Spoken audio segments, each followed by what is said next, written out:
system capabilities. This test message has been initiated by National Alert and Warning Authority in coordination with emergency alert system participants, including broadcast, cable, satellite, and wireline participants in your area. We now return you to regular programming.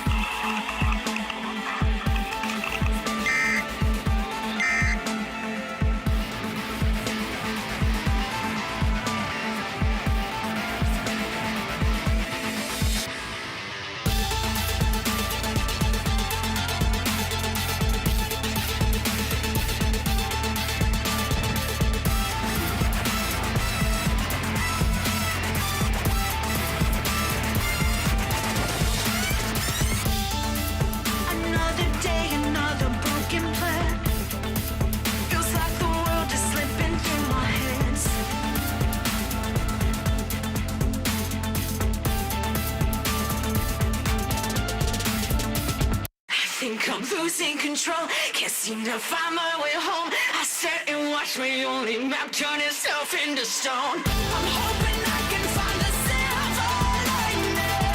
Transmission, but you're not replying. We're losing signal over the horizon. I'm screaming over radio silence. I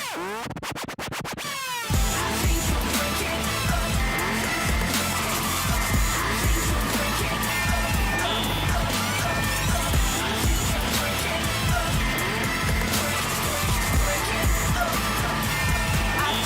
breaking up.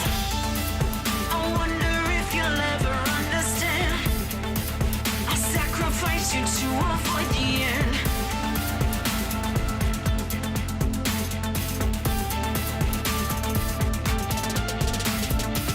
Don't think that you'll ever know just how low I would go to save myself from all the madness in your undertones. I'm hoping I can find the silver lining.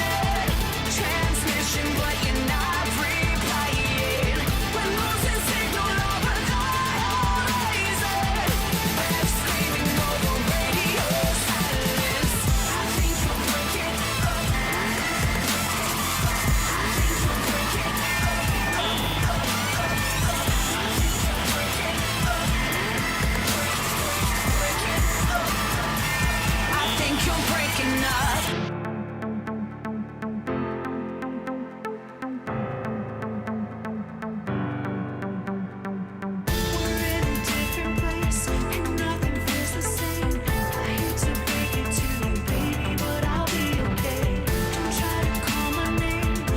you're breaking up.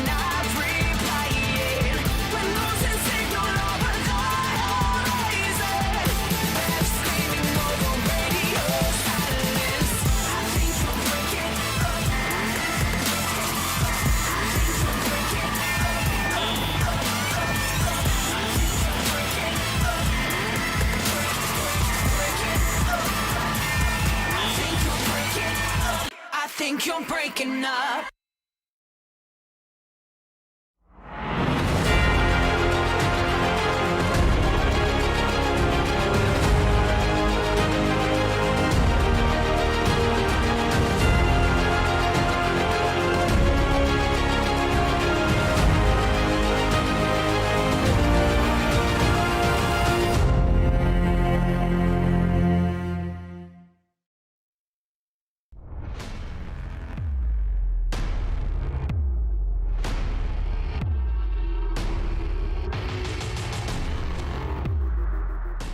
Good evening, race fans, and welcome to Podium eSports coverage of the 9th race for Season 4 of the Monday Night Racing Pro Series presented by Rowdy Energy, and the first race of the round of 10 in the Monday Night Racing playoffs. The Sim Seats 215 live tonight from iRacing's virtual Talladega Superspeedway in Talladega, Alabama.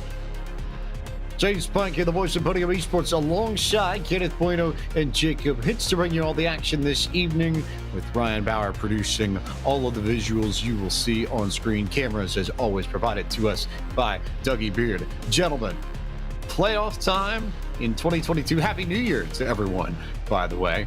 We go back to plate racing. We go back to the trucks. This is a combo that we've seen before, Kenneth. This is a combo that we've known to get a little bit rowdy, should I say, or should I go ahead and just walk myself out now? Either case, it's probably going to be unpredictable, to say the least. And that's the word that really describes Talladega, James. I mean, in stock car racing, you go to this track and either you have it circled because you want to go out there and win, or you have it circled because you're going to worry a lot when the drop of the green flag happens and you get set at over 175 miles per hour. But even though this race isn't lodged deep within the MNR playoffs this season, it doesn't mean the tension isn't there, because this is the opening race. It means that drivers are looking to set the tone for what's going to be from now all the way to the championship finale at Auto Club in a couple of weeks' time. So there is a lot of work to be done here from Talladega. But of course, unpredictability, chaos reigns over everything at this track. And it's a bit of a strange situation that I think the playoff drivers find themselves in, because usually when we run this track in a playoff situation, Jacob, it's at the back end of a round or somewhere, not necessarily towards the very front of the playoff order and the playoff schedule. But here, I think with the way this sets up, you have a unique opportunity to where you could see some drivers trying to race to win, but you could also see some drivers trying to race to not get caught up in a big wreck and not put themselves in a massive hole in the points entering next week's race at the Red Bull. But even then, you could still get yourself into a hole and have the time to dig yourself out of it in the next couple of races. So Talladega this time around isn't the death to everybody. We're getting it out of the way early, but it's going to really put the pressure on the rest of the races, where you're going to look back at Talladega and say, I wish I was more aggressive, or I wish I was more careful, depending on how tonight pans out with these next couple of races on the way. And listening and watching in practice, these trucks around this racetrack aren't quite the same as some drivers thought they were. Compared to the Gen 6 cars, then the next gen cars, they thought, well, they'll just be able to push pretty much all the way around the racetrack. Well, that's not the case. David Schildhouse found that out the hard way, hooked Kyle Busch into the wall, and came over the radio and said, I thought I could push in these things. Apparently not, since he put Kyle Busch in the wall, and Ryan Vargas came over and said that, yeah, unless you're going completely straight and you bump somebody, you've got a really good chance of hooking somebody to the right. We're going to have to keep our eye on that tonight. All things to watch for as we get set for action from the SimSeats 215. Here's a look at the playoff grid. You've got Kyle Busch, Adam Cabot, Colin Fern, Josh Bilicki, Ryan Vargas, David Schildhouse, Will Rogers, Preston Pardus, Max Kennan, and Raja Karuth. Those 10 are fighting for a spot in the round of 7 that we will determine over the course of the next 3 races tonight. Then the Red Bull Ring with the Porsche 911 RSR TTLM machine next week. In 2 weeks, we'll head to Homestead Miami Speedway with the Cup car. Here are your point standings entering the playoffs. David Schildhouse picks up the most bonus points in the regular season, so he's got a 5-point cushion on Colin Fern. Everybody in the top 7 earning bonus points. Max Kennan, Preston Pardus, and Raja Karuth pointed their way in, so no bonus points for them, but again, only 9 points back of David Schildhouse, your points leader, entering this, so the spread is very, very tight. On the right side, you see the schedule for the playoffs in full. We mentioned the races in this first round of 10. You've also got Iowa with the trucks, Nashville and the Super Late Models at Nashville Super Speedway in the round of 7, and the championship February 7th, featuring the NASCAR Xfinity Series cars at Auto Club Speedway. Another classic combination in Monday Night Racing. Here's a look at the team standings entering the playoffs. Brandonville Motorsports topping the list, just ahead of Kligerman Sport and Cabot eSports. Lots of teams in the mix there for that title, and even somebody like the Racing Reporters, Joe Gibbs Racing, still an opportunity to make up some ground as we enter the playoff stretch and the back end of Season 4, the Monday Night Racing Pro Series presented by Rowdy Energy. It is time to take a look at where we are in the world, courtesy of our friends at Google Maps, and not terribly far away from Birmingham, Alabama, Kenneth Bueno, but this is the biggest, the baddest, the fastest track en route NASCAR, and a legend in its own right for very good reason. And usually on the road racing side, people would call the Temple of Speed Monza over in Italy, but for stock car racers, this is the Temple of Speed. 2.66 miles, 4.281 kilometers. It was opened back in 1969 with a controversial beginning in history in NASCAR, but ever since, it has been regarded as a really large area for high intensity racing, large crashes, surprise winners. Everything is on the table, a possibility here at this type of track, and we're going to be all around this 33-degree banking of oval. It is going to be a ton of fun with these trucks. With the package we have, it's going to make it even more exciting.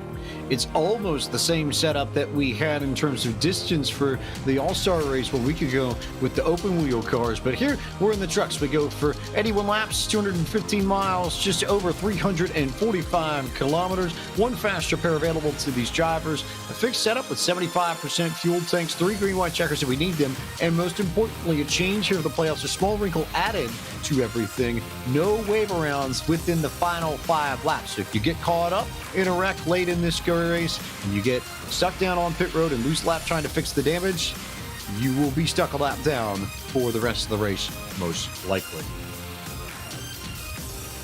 Lots of things to track, lots of things to keep our eyes on over the course of tonight's opener for the playoffs. Season 4 of the Monday Night Racing Pro Series presented by Rowdy Energy. We will also make sure that you are kept aware and abreast of where the playoff drivers are. You're going to see them in red on our scoring pylon that you've come to know and love over the course of this MRN season, or MNR season rather. But for now, it's time to begin pre-race ceremonies from the Motor Racing Outreach. It's Lonnie Clausen with tonight's invocation. Let's pray. Our Heavenly Father, we thank you for this opportunity that we have to participate in this event today.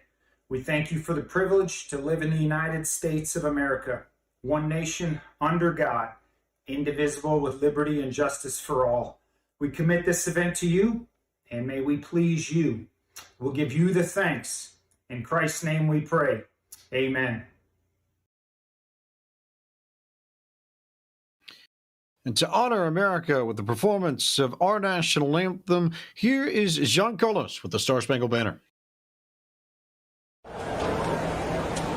Oh, say, can you see by the dawn's early light what so proudly we hailed at the twilight's last gleaming, whose broad stripes and bright stars through the perilous fight o'er the ramparts we watched were so gallantly streaming, and the rockets red glare, the bombs bursting in air, gave proof through the night that our flag was still there. Oh, say, does that star-spangled banner yet wave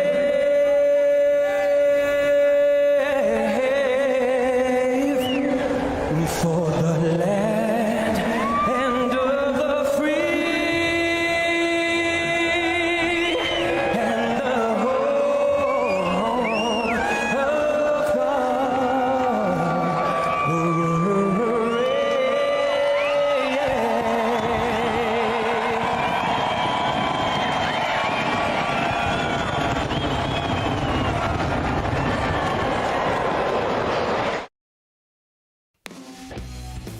Many thanks to Jean and Lonnie for their help with tonight's opening ceremonies. It's now time to take a look at the starting grid for the playoff opener of the Monday Night Racing Pro Series presented by Rowdy Energy. The Sim Seats 215, where tonight's Beef Jerky Unlimited Pole Award on our Bryant Shock Technology starting grid goes to Gary Sexton. Fast time of 55.994 seconds to take the top spot over Garrett Smithley, who will start to his outside.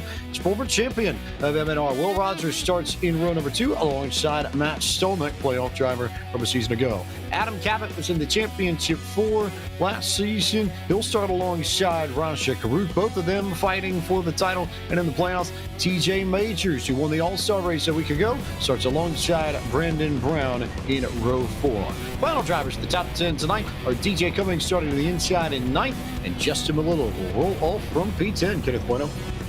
Brian Boris Cook in the 63 will start P11 tonight, along with defending series champion Robbie Lyons in the 19 on the outside of row number 6. Michael Massey and Max Kennan, the 27 and the 21, are the two drivers lining up to P14. Devin Henry out of Arizona will start in the top 15 with Joshua Slate to his outside in P16.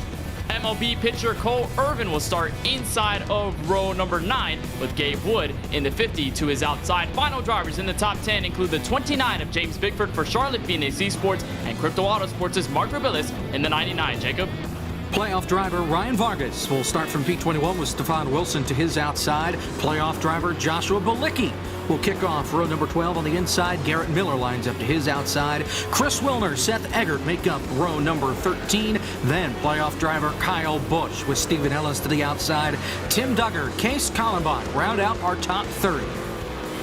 Ford Martin will roll off from 31st this evening. 32nd on the grid is Dylan Welch. Anthony Alfredo was the last driver to take time. He'll start 33rd. All the other drivers elected to start in the back or did not set a time, and it starts with three playoff drivers, actually. And you've got Colin Fern starting in 34th, and David Schildhouse and Preston Pardis completing row 18. Both those drivers will be looking to work from the back to the front. Brad Perez and Brett Baldock starting in 37th and 38th. Final two drivers on the grid are Steve Font and Drew Welker.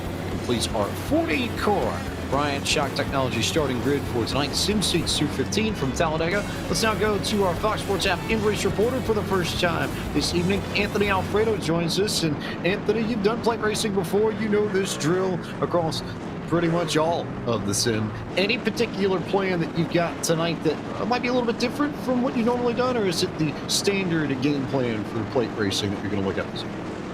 A little bit of both. I usually try to take it easy if I find myself, outside of, say, the top 8 or so in the race by kind of falling to the rear, letting the wrecks happen, trying to navigate our way through there, and just putting ourselves in a good spot for the end of this race. But this time, instead of qualifying, I just figured if I was going to drop back, I might as well just start back here rather than cause any calamity by dropping out of the pack. So we'll just kind of watch from the back here, see how things shake out. It's worked for me well in real life.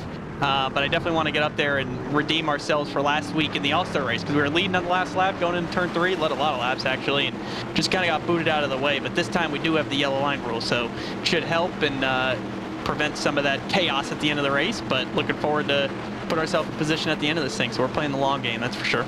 Any chance you might work with some of the playoff drivers around you? You've got 3 that are starting right behind you on the grid. We'll see what happens. I mean, honestly, I'm not sure exactly how it's going to go, but just have to be patient and see who we find ourselves linked up with at the end of this thing. Thanks a lot, Anthony. There is your Fox Sports app in-race report, and we are green flag racing from the SimSeats 215 at Talladega.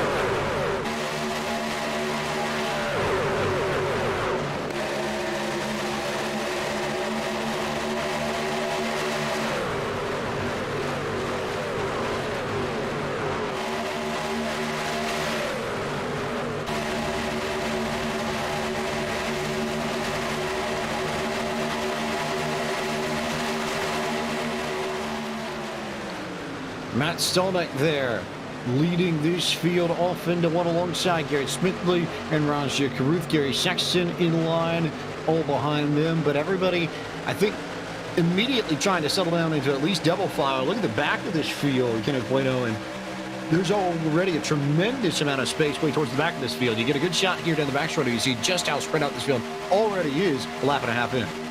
Well, Anthony Alfredo mentioned it before we just went green, wants to play the long game, and there's probably a lot of other people, James, that want to start it off very conservatively. They don't want to be a part of the mess, as they're 3x3, by the way, for the race lead back to turn 1 and going to the tri-oval. They just want to be all the way in the back, wait for everything to happen, let the dust settle, and then break through all of it by the end when that wreck inevitably happens. Because at Talladega, you're not looking for ifs, you're looking for wins, and so far, we see a battle for the race lead already. 3 lines deep, 41, 44, 1 for the front.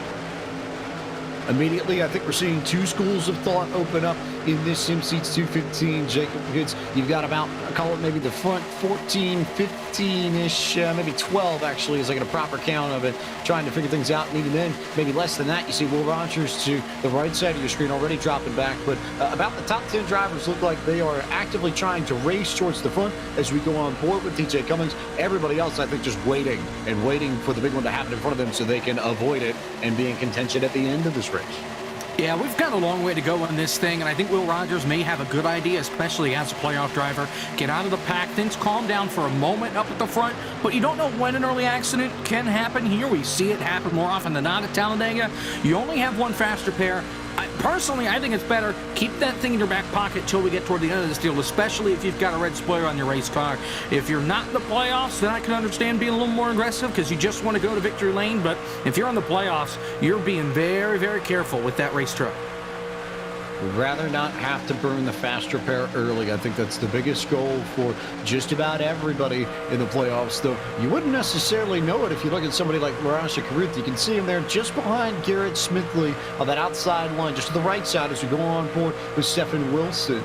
But Caruth, we know he's aggressive. He takes a lot after Malik Ray, who is one of the best plate racers in all of iRacing, but is known to try and control these events from the front. And it very much feels like a Malik Ray a strategy that Raja is going to try to use. There was some contact there between Caruth and Smithley, but long story short, you would expect Raja to likely try and ride from the front and be near the lead just about the entirety of the race as we go on board with James Bickford now, Kenneth. And the 44 Raj Caruth, I don't think this is surprising at all, James, to see him up at the front. I mean, you mentioned the relationship he has with fellow driver Malik Ray and how good he is at super speedway racing, and he does the same. He just tries to be aggressive, go for the front. It doesn't happen just at Talladega or at Daytona. We see it. We saw it at Indianapolis. We saw it at a bunch of other tracks, and as he gets shuffled out, just got a little bit too over-eager there, giving the shove to the 52 of Garrett Smithley, who was trying to go for the lead. Almost had it for a moment with that push from the 44, and now Caruth is just going to have to play the reset button here and just try to get back into line, which could get very tough, James, by the end of this race, because while everybody's 2x2, you end up spreading on a third line, maybe a possibility of a fourth line, and then if you get shuffled in the sucker hole, there's probably not many places that you can go to escape. There's Brandon Brown of Gerardstown, West Virginia for Lockdown Racing, teammates with Anthony Alfredo, who's still hanging out a little bit further back in this, but he's up to 15th already, so he's made some moves. But there's someone that Alfredo can link up with this. So Boris Cook, I think, might have gotten put in the fence. I couldn't tell whether or not he made contact with the wall, but James Bickford and Boris Cook got together, and yes, indeed, Cook got the fence just a bit as you go on board with Justin Malillo, but there is right side damage to the Bitcoin Toyota Tundra, and we'll see whether or not that will be enough for Boris Cook to use his faster pair when he comes down pit road later on tonight. You think he'd probably want to try and hold on to it, and maybe, just maybe, Jacob Hits, that's his call to drop to the back and just wait this out until they go crazy at the end. Well, I was going to make a move 3 wide up on the outside. Bickford went to go with him. The only problem was that Bickford wasn't clear, and when he came up, he did put Cook up in the fence. They kept it going, though. Everybody did a good job kind of avoiding him, letting everybody have their room, but now 2x2 pretty much the whole way through the field. You'll kind of get these at these plate tracks where they'll spread out on the initial start or on these restarts, and then they'll accordion together after a couple laps. Typically, once you get about 10 laps into a run is when you're going to see these guys all over each other. Tires are going to start to wear. The truck is not going to do exactly what you think, and that's where we could see some big accidents.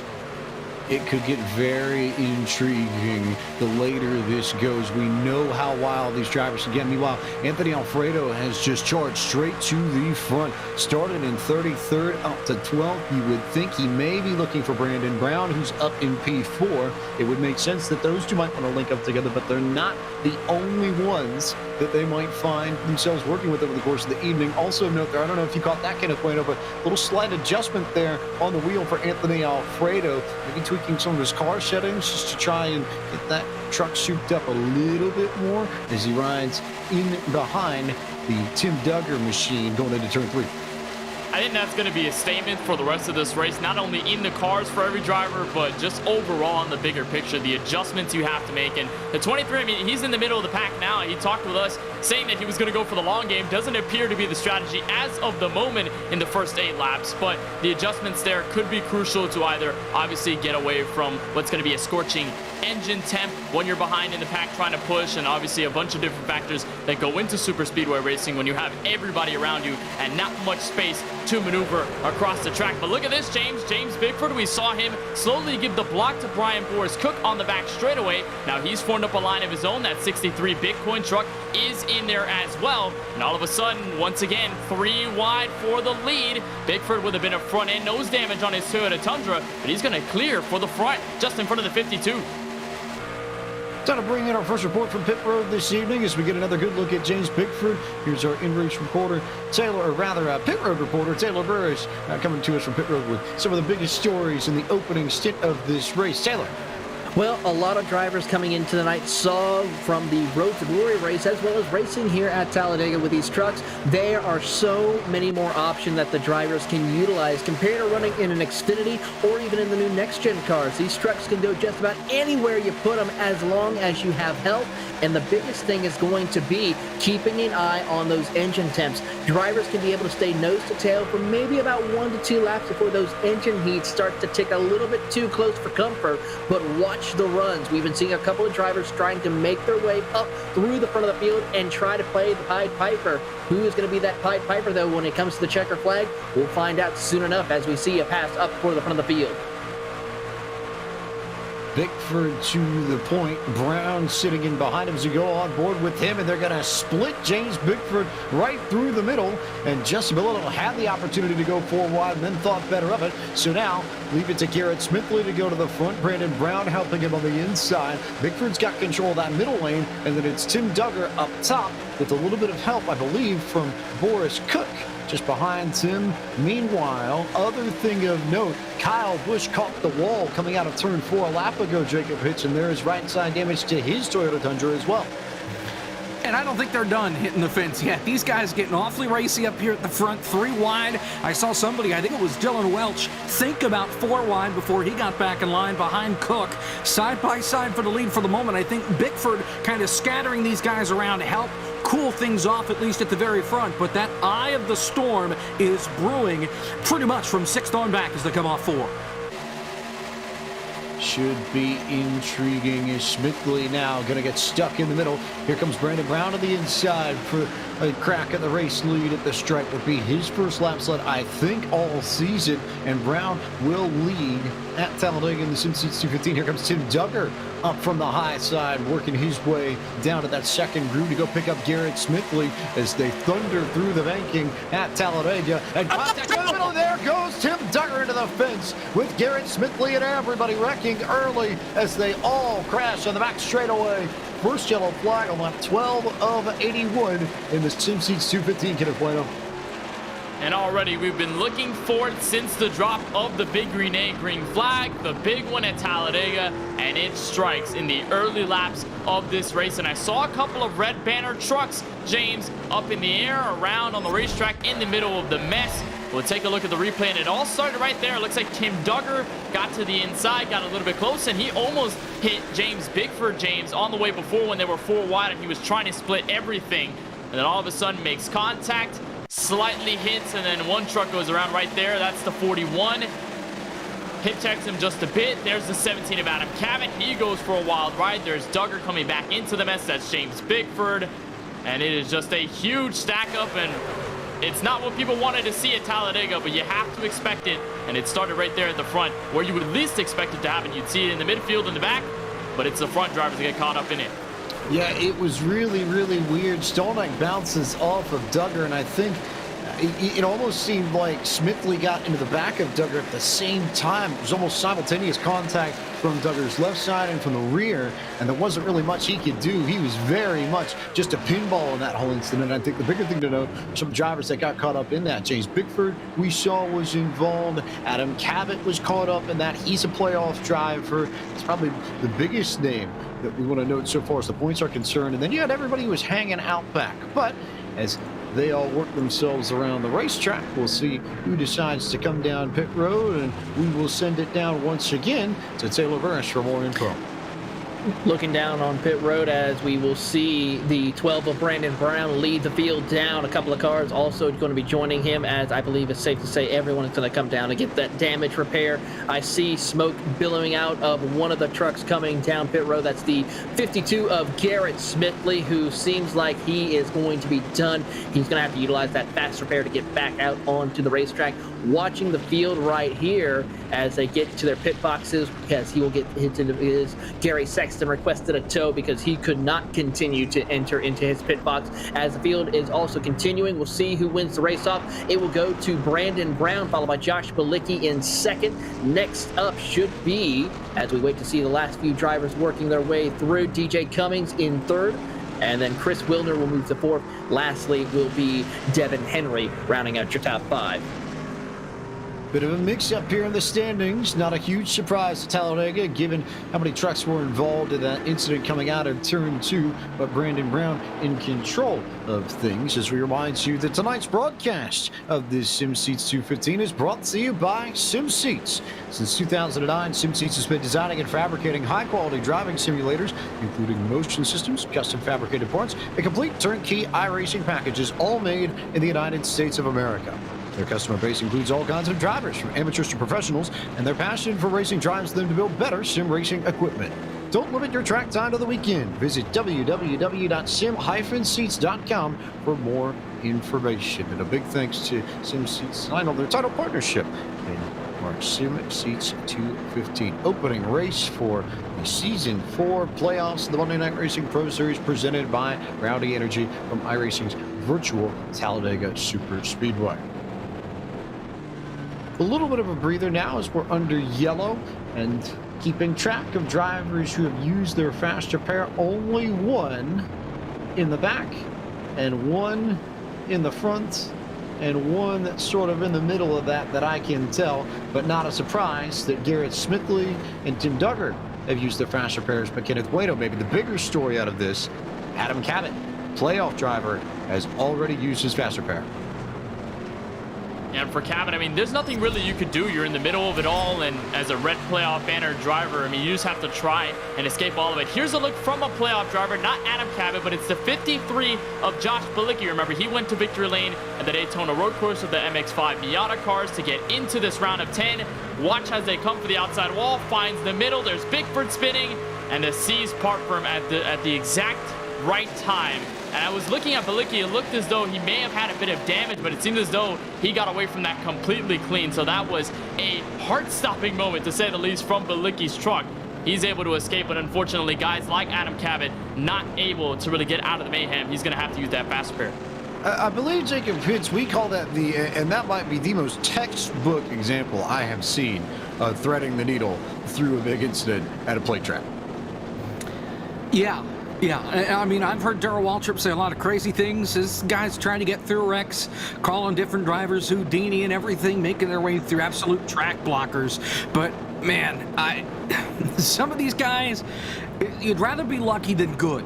And I think that's what some of these guys find, is they pick their way through some of these wrecks. I think they're just thankful once they get to the other side. Some of them, heck, if I had to drive through that, I think I'd be driving with one eye on it and one eye covered, just because I don't want to see what's about to happen to my race truck. A lot of these guys got lucky. Coming off the corner, too, there's a lot of room down on the flat, so they can kind of spread out as they get on the brakes. If you do that, like getting into turn number 3, you're pretty much confined to the racing surface. You're going to get a lot more people involved. I think it's important to note that yes, there is some luck involved with plate racing, like you said, Jacob, but it's not entirely luck. You do have to have a decent amount of skill in order to make it happen on a plate track like this. The key, I think, is to understand that it is not entirely within your own hands ever at a Daytona or a Talladega in situations like these. To a point, you have control of things, but there is an element that is outside of your control, far greater here than it would be at most of the other tracks that NASCAR visits amongst the National Touring Series. So, yes, there's a little bit of luck involved, but you're adding that to the skill that you possess more than you are trying to lean on the luck in order to get to victory lane. Lights are off on the pace car. We'll get our second big green egg green flag of the evening in this SimSeats 215 restart. Coming your way on lap 16 of 81.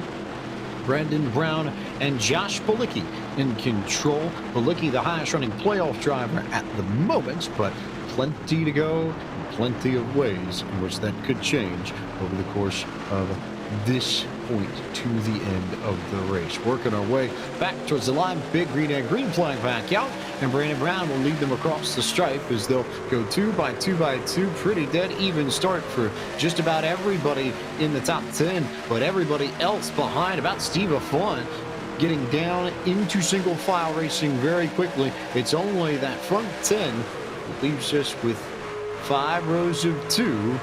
As Anthony Alfredo will now try and check up and get in behind DJ Cummings and try and race his way towards the front, Kenneth. Yeah, there are easily more drivers separated from each other now at this point in the race than there are at lap 1. Obviously, because a good amount of drivers had to burn the faster pair, they do not want to be up front where the chaos can ensue. But that has opened the door for some of the other drivers to get into this. Devin Henry in the 77, he's not a playoff driver. He has nothing to lose. He's up here. Same deal for Anthony Alfredo, Ford Martin, Justin Melillo. You can also look at, I believe, Brad Perez, Steve Alfont. All of those guys at this point are going to be fighting aggressively because they have nothing to lose up at the front. They should be able to go all the way for the win. And Henry almost tried to make it 3 wide, found no help on the 3rd lane. So it only leaves Brandon Brown, Josh Balicki, and Balicki the only playoff driver currently in the top 5. Henry lost the help. He had to go get back in line and end up as that last car on the high line. A little bit of live help there for Devin Henry as we get a good look inside his Arizona home. Meanwhile, for those keeping track, Mark Mabilis, photographer for USA Today, he lost connection to the server and is going to have to reconnect. So currently off track at the moment per se. He's going to go down a few laps. He'll have the opportunity to take advantage of wave rounds if we get some cautions and he's back in the server, but he'll have to reconnect, and that usually at minimum is a 5 to 6 minute process that he'll have to go through. So we'll keep track of Rebillis and let you know when he comes back into the server. Meanwhile, here's Kyle Busch currently riding in the 19th position alongside. Oh, they're wrecking for the lead. Trouble. Brandon Brown's on the wall. Turn 1. Back across the field. That's going to bounce off another playoff contender. Everybody scatters to turn number 1. One truck is smoking. It's the 64 rather, of Drew Welker. They were 3 wide for the lead. There was contact. Anthony Alfredo involved in it as well. Another crash up at the front of the field. It's going to take a couple more trucks to the pits.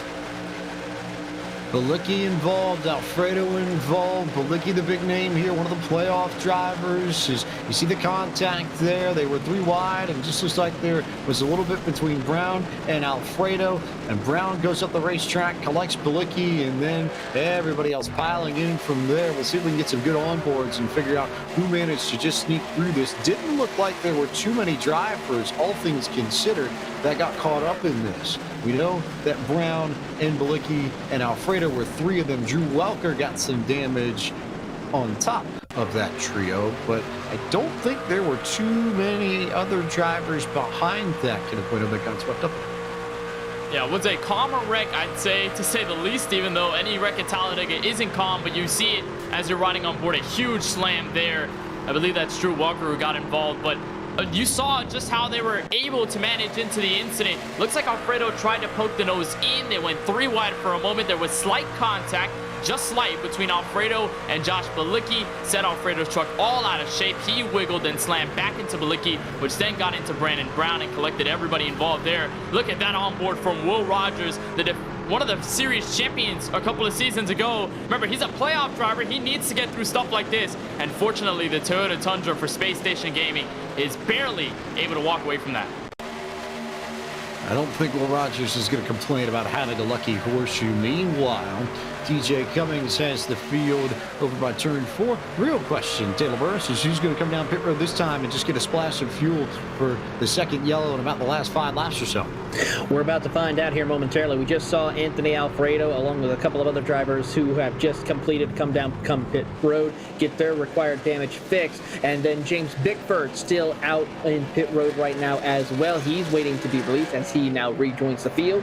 Looking through and seeing, we will see a couple of trucks decide to come down pit road. That will be led by the 27 of Michael Massey. Ryan Vargas will follow suit as they come down to get a splash upfield. The 21 as well of Max Kennan also has decided to come down pit road. As the field works their way through, Ryan Vargas completing his pit stop, a 5.6 second stop as they will do that. So pretty much your top four had decided not to pit. Everyone a little further back will come down pit road as Max Kennan completes his pit stop, looking to see if he can just survive. So far, he's been doing a good job of that here tonight, not getting involved with any of the major incidents for tonight's race. Keep an eye on that number 21. So, those four drivers that Taylor Burris mentioned, DJ Cummings, Ford Martin, Devin Henry, Kyle Busch, all staying out and gaining the track position. So, Kenneth Bueno, if you're one of that quartet, I would figure you probably want to try and see what running from the front will do for you. I think that's probably going to be the case, and I mentioned adjustability a little bit earlier tonight. There's also a lot of experimentation, and so we haven't seen Kyle Busch up at the front of the field since, remember, he hit that outside wall. We saw Ryan Vargas up there before that incident happened. He barely got by, so yeah, a bit of experimentation here for them to go up to the front, see what it's like, and maybe with some of the wrecks and the extra attrition, a lot more separation, which means they may be cleaner up at the front, could help them. Take a quick moment and step side by side so you won't miss where we are under the course of this yellow flag, but we'll be back shortly with more coverage of the SimSeats 215 opening race of the playoffs for Season 4 of the Monday Night Racing Pro Series presented by Rowdy Energy from iRacing's virtual Talladega Superspeedway on Podium eSports.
Welcome back to Podium eSports coverage of the SimSeats 215 first race in the playoffs for Season 4 of the Monday Night Racing Pro Series presented by Rowdy Energy. James Pike here alongside Kenneth Bueno and Jacob Hitz. Two yellows in quick succession, a few playoff drivers involved, not too much to speak of, but Kenneth Bueno, if you're Josh Bilicki, if you're Adam Cabot, now that you're either stuck in a wreck or have used your fast repair, how much does that change your approach to this race from here to the end? I think it changes it by a good amount. There could be some drivers that see it, get the fast repair and think, okay, whatever, this is just a setback, I'm going to still do what I'm going to do. But when it's the only fast repair you have all night long at a track that is susceptible to wrecks with these trucks, I think you really have to dramatically change the blueprint on what you're going to do. Cabot was pretty aggressive earlier on. I expect him to be a little more timid this time around. Not exactly scared, but pretty timid near the rear of the field. And I expect Josh Bilicki to probably keep it a low safe because he got stuck 3 wide there. A bit of contact with Alfredo. He had nothing to do with it in that situation and got caught up. So he just got to make sure that he can keep some of the distance between himself and others. Make sure that Cabot or Bilicki don't get involved in anything else, or else the races may be over. And the question now becomes, how much do you ride in the back if you're either one of them, I think. Valid points there all around, KB. And we'll wait to see when they decide to make their charge to the front, because the timing of that will be critical. But it's also very hard to hit. It's almost like trying to land a rover on a moving comet or shooting star. You've got so many variables in play. But in the meantime, pace car is off.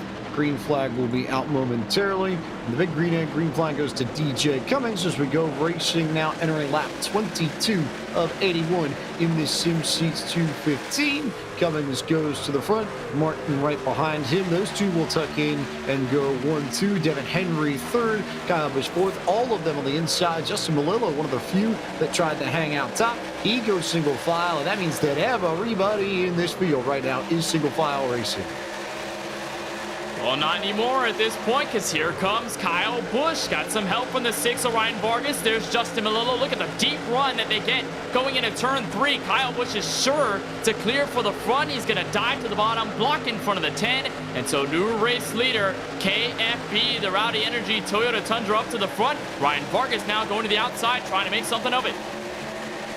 Big move there from Ryan Vargas to the top. He goes with help from Justin Melillo and Raja Karuth. And we slip a little bit further back there. Matt Stolneck's the third car on that line, but it will immediately dissolve as Vargas and Melillo will go down to the bottom. Nice little touch there for Ryan Vargas, who I guess found a roll of duct tape or two to fix up the number on his car, or maybe 3 or 4. Yeah, he has a little bit of beef with Anthony Alfredo. Friendly beef at that, since Alfredo switched to the 23 since he moved over to Al Motorsport. Well, Ryan Vargas' truck on iRacing is a 23, and he was reluctant to change it. Therefore, this is the number that we get to match the number that he drives everywhere else, the number 6.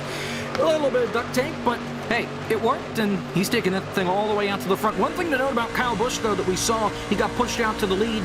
He's got rear-end damage on that race truck. The spoiler's been a little bit. The back end's caved in a little bit. We knew about the right side damage from when he got the wall coming off turn 4. I don't know where that back end damage quite came from. If it came from coming off turn 4, as Roger gets turned by Vargas down onto the apron. Everybody scatters to avoid the cautions out. More importantly, no damage, I think, from everybody else coming back over the racetrack. It was close there, but people really struggling to figure out how to race towards the front. And yet another incident from the race lead coming right across the front straightaway and right by the start-finish line, Kenneth. And what Jacob mentioned earlier on at the top of the show is exactly what's happening. A bit of a wrong bump there from Ryan Vargas, and it looked right there as the 44 was kind of a little high. They weren't exactly aligned. The rear bumper of that Chevrolet Silverado for the 44 and the front bumper of the Silverado for the 6 of Ryan Vargas kind of was misaligned a little bit. Vargas gave him a bit of the shove, was enough to unsettle his truck. You'll see it right here from the onboard. Slides down again in front of Vargas. Doesn't seem too bad until right there. Gets a bit of the contact, slowly goes around, has a bit of right rear damage, but luckily he's able to save the race truck, go back straight, and everybody else had a bit of a moment trying to get around it. Vargas, most importantly, remember both of them, James, playoff drivers running for the M&R Championship. It's not a good look when you get involved in an accident that early like that. Is to take a look here from DJ Cummings. That was so close to being so much worse than it actually ended up being. And Raja only just raced his way into these playoffs with a barn burner of a run at Chicagoland with the cars of the NASCAR Xfinity Series a few weeks ago. So certainly not the way he would like to start his campaign. He'd love to avoid all the trouble, but just slides out of the way. The Alpha Prime Motorsports machine just ducks down to the inside. No major issues there. A nice work from Justin Melillo, too, in that Traction.DG Ford F-150 to avoid the madness and not get caught up in that himself. As we'll take a look at the field, which should come down pit road momentarily, and we'll see whether or not there are updates coming from our man on pit lane, Taylor Burris. Yeah, I just saw Anthony Alfredo leave pit road now. He still had a little bit of damage he was trying to get fixed on his number 23 Chevy Silverado. As we will see the field come down pit road, so far none of our front runners there. A couple of them come down. Kyle Busch will lead that group with the damage to the rear end of that 51 Toyota Tundra, as he will make his way into his pit box. He'll be followed by Justin Melillo and, of course, Ryan Vargas, who will have to come down and try to see if he can get some damage repaired on his number 6. Meanwhile, a couple of other trucks have come down. Max Kennan also will make a return, followed by Chris Wilner, Stephen Wilson, and James Bickford, as the rest of the field outside the top 10 will come down pit road. Kyle Busch just came off of his pit box. He will now race Justin Melillo to see as they race off of pit road. That'll be your top 2. And then, of course, Raja Karud, one of the ones who was involved in the incident, just entered his pit box, looking around his number 44 Chevy Silverado. No severe damage, a little bit of a crinkle to the back bumper of that number 44, but overall, nothing too severe. He's going to try to see if he can get it fixed without having to utilize that fast repair.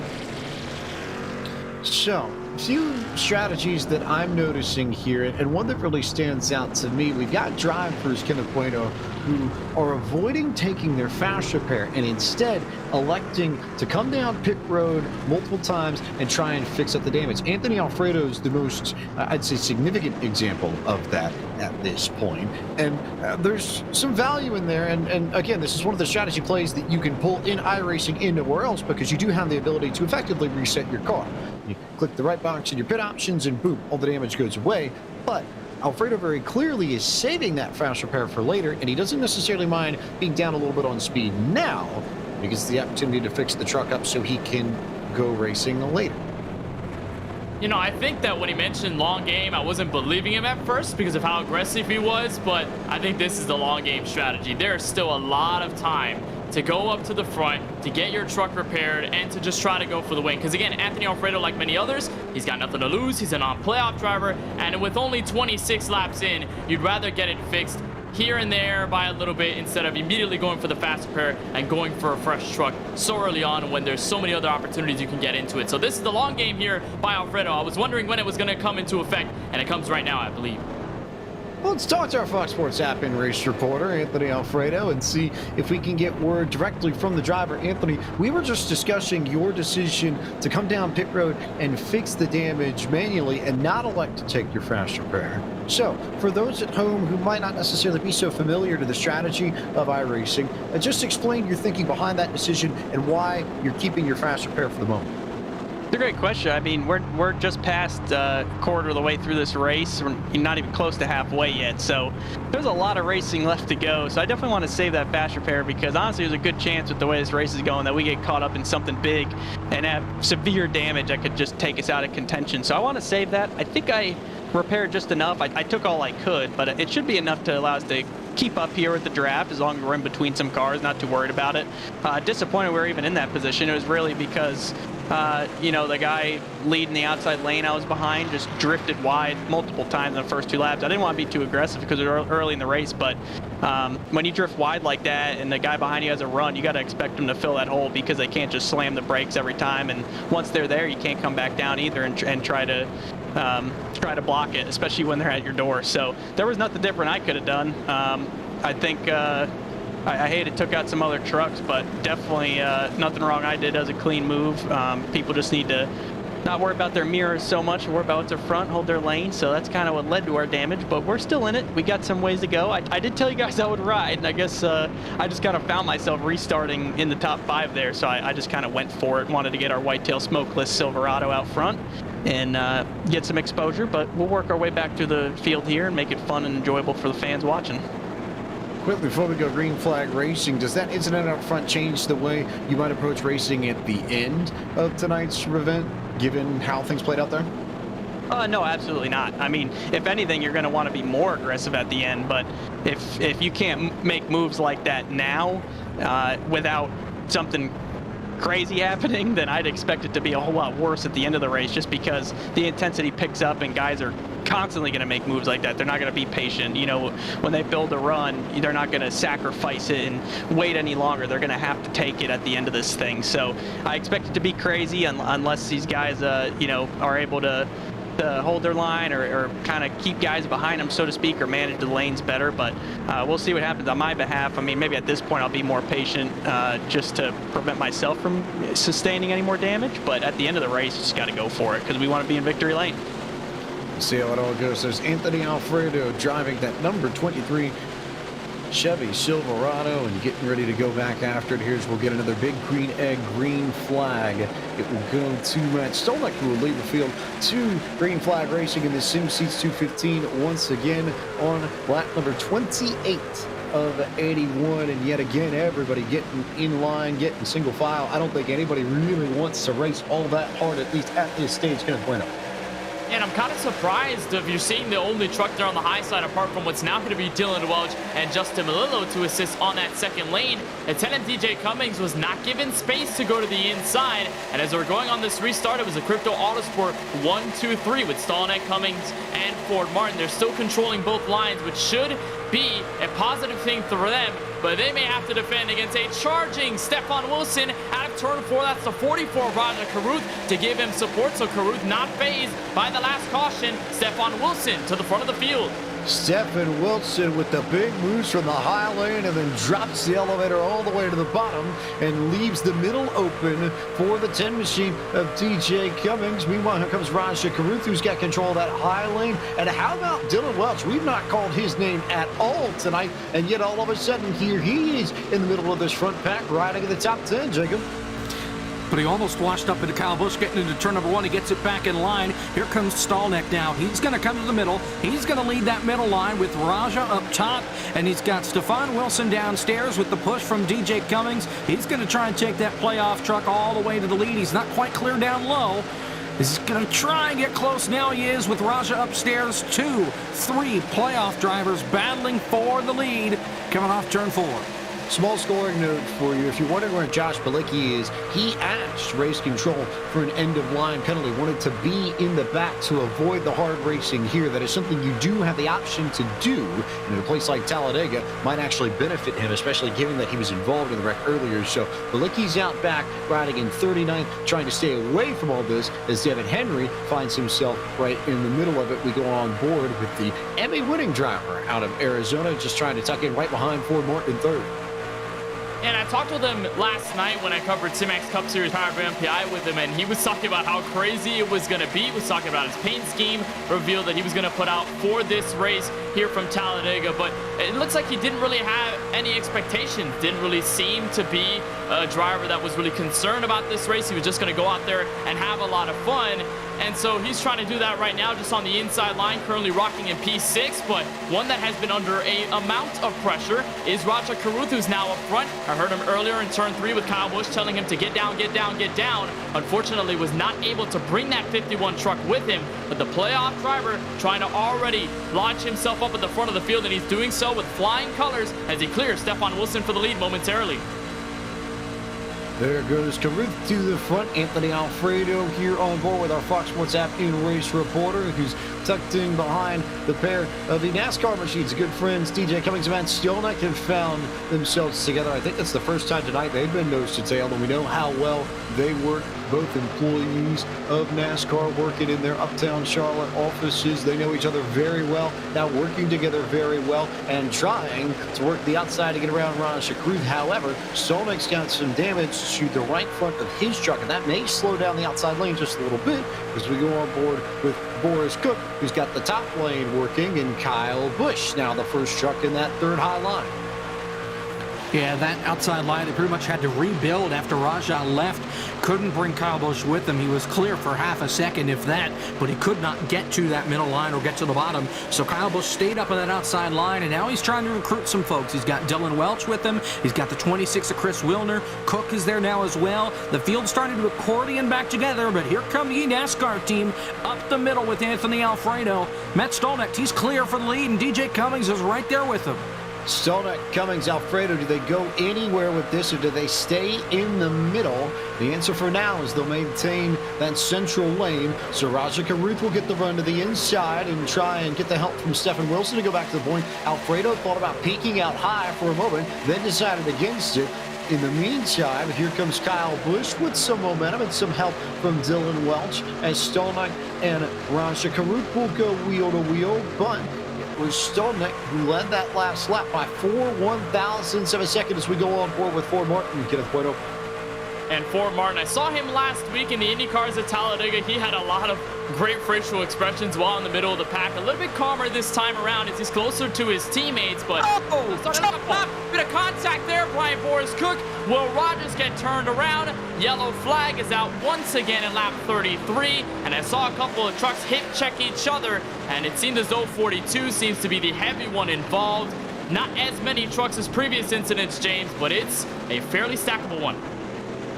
a small incident yet again, and somehow, some way, not a race ender, it looks like. There was definitely contact, and Boris Cook has definitely got some damage to the right side, or rather left side of his truck, if ever so slight, but just the slightest bit of contact on the back straightaway there, Jacob. It looked like I couldn't tell exactly what happened, but Preston Pardis, I think, got a hip check there from Stephen Wilson, who I believe got help from Ford Martin. No, it's actually Alfredo who bounced off into Wilson, and then Martin sort of finished it off, but it was contact between Alfredo and Wilson that starts this. Well, actually, you have to go a little further back. Coming off turn 2, Kyle Busch on that outside line washed up just a hair, and Dylan Welch couldn't quite follow him. Welch kind of went underneath him. They weren't quite clear. Kyle Busch tried to come down because he had to get off the wall.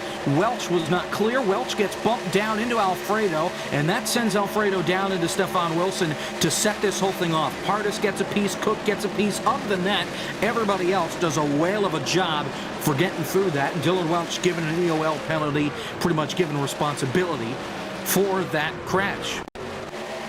All right, so then should we give credit to your eagle eye or your eagle eye there, Jacob Hitch? Because you are right, race control is given Dylan Welch the EOL, but between eagle and eagle, which one is it for you?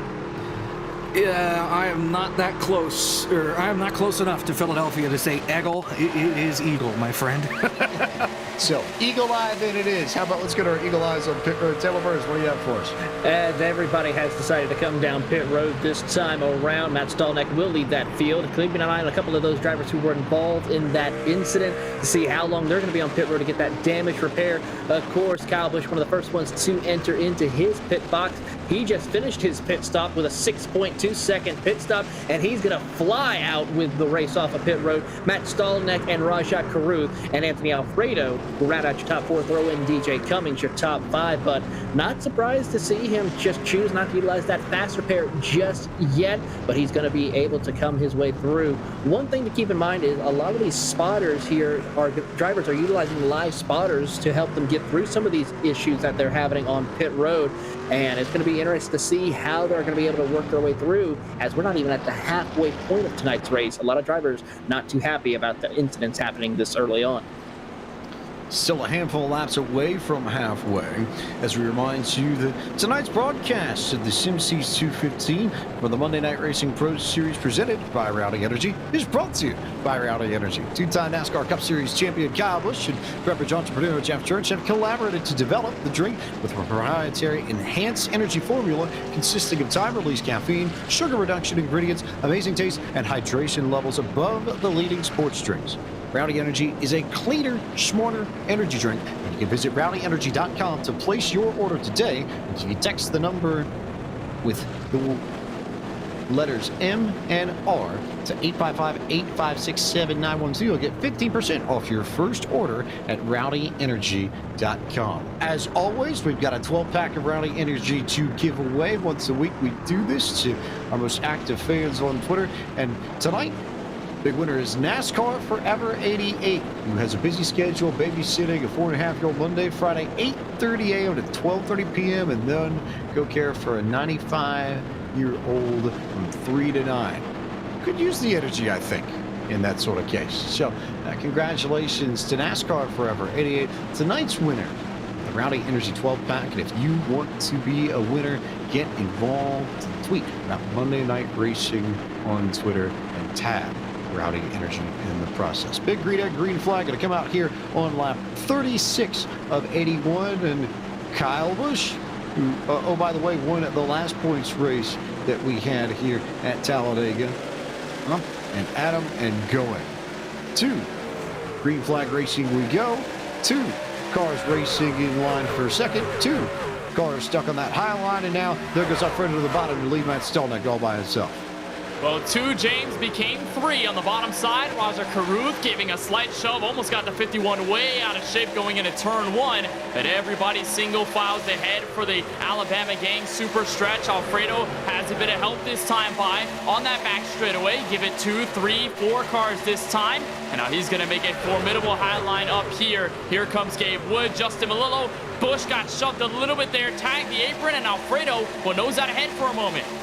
That was a bump from Raja Caruth. Can't be too surprised on that one. We know Caruth's going to be one of the most aggressive drivers at the front of this field. He wants to lead every single lap. He might be the only one that's trying to lead every single lap outright. He's giving Kyle Busch 1 bump, 2 bumps. I think I've seen 3 bumps here just in the time they've exited turn 4 and gotten back to the start-finish line as they'll go 3 wide at the front. Here comes Ryan Vargas to lead that high line with a little bit of help from behind. Jacob Hitz. I talked about it in the pre-race, too, how there was contact between Shieldhouse and Kyle Busch that sent Kyle Busch up the hill. It was a bump, kind of like what Raja's doing here. I'm getting a little worried because either Kyle Busch can't quite handle the bumps, he's not quite used to how these things handle, or he's just getting the crap pushed out of him by Raja Caruth, and he may need to back off a little bit. Now he does, maybe got a little hot, but here comes Alfredo with the 4-1 and the 10 pushing him up on the high side. Anthony Alfredo, who, remind you, got caught up in that wreck entering turn 1 earlier on in this race and still has the damage, albeit repaired a little bit. Hasn't used his fast repair yet. Same for Kyle Busch. Both of them had the fast repair in the bucket, and it's 2 damaged cars leading this pack. And it's Kyle Busch that's going to get the lap led that time by. But Alfredo here has a decent amount of help. Those 2 drivers just behind him are definitely not the drivers that you would expect to see up at the super speedways, but they have done well over MNR history. The 41 of Matt Stolnick, he was an Xfinity winner at Daytona last season. DJ Cummings took a race win at this track, by the way, James, with the Indy cars a couple of seasons back. So those 2, a decent pair to go up to the front this time. Alfredo, though, is going to clear with the 44 of Alfredo. Give him a bit of a shove that'll send him a little bit sideways going into turn 3. But the 44 of Raja Caruth, despite the incidents, despite what's been happening, he has been unfazed, and he is still up at the front of the field. Now Stolnick has help from his teammate in that second line.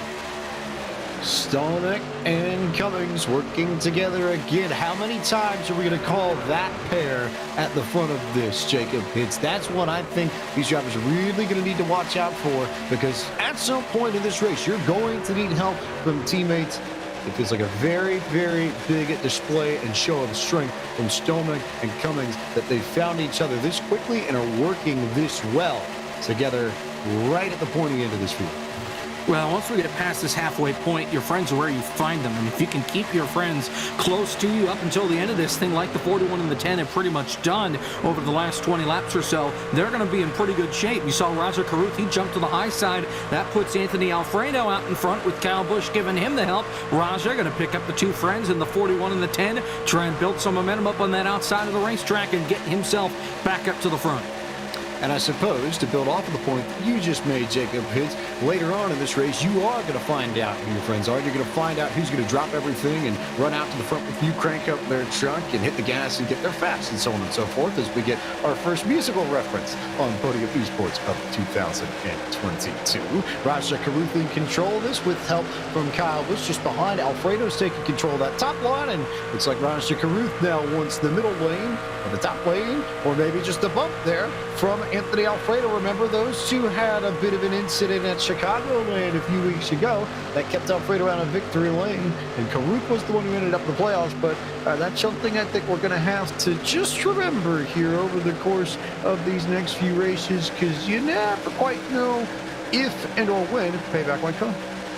And you know what they say about race car drivers, James, that they have the memories of elephants? Well, definitely Alfredo is going to remember that incident at Chicagoland with Raja Caruth, and maybe he's working with him now, but it may not be the same story as you approach halfway into SimSeats 215. Maybe later in the race, you'll start to pass him off, start to dump him off to a third lane or the sucker hole, and we could see that 23 move up to the front and ditch the 44 entirely. Remember, Alfredo has nothing to lose as a one not contending for this MNR title. Meanwhile, Raja Caruth has to worry about a lot, because if he loses points, that's going to put him in a deep hole going into a combo that he is not necessarily too experienced in, the Porsche 911 RSRs at the Red Bull Ring. That could be a very different challenge, and if he doesn't get the right step at Talladega, it's going to really hamper his ability to move on to the next round. But right now, they seem to be content. Everybody seems to be calm. Caruth trying to spread it up to the top, and now he gets put in the black hole because it looks like Matt Stolnick has cut through the middle. He's got the help from his Crypto Autosport teammate, and so 23, 41 at the front, 44 stuck in the middle with no help.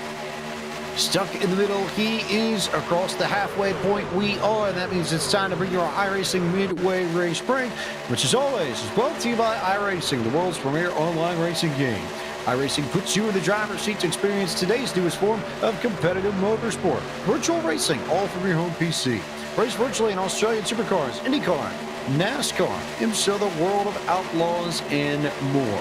Just a note here, with the way things go at the plate tracks, we're going to try and cover this as best we can, but positions are fluid, so we're going to give you the running order at the last time they cross the stripe. That means Anthony Alfredo was your race leader ahead of Matt Stolnick, Kyle Busch running in the third spot, fourth to DJ Cummings, fifth is where you'd find Justin Melillo, Rasha Karuth was sixth, seventh Brandon Brown, eighth Devin Henry, Ryan Vargas, and Chris Wilner completed the top 10. All the way back through P11 at the start-finish line is Dylan Welch in the 14. 12 will belong to the 12 of Brandon Brown. Chris Wilner currently rounds out the top 13. Double! Here comes Alfredo into Kyle Busch. The 10 of DJ Cummings is in the fence. They save it. Oh, no, they don't. Oh, my gosh, there goes Cook to the moon.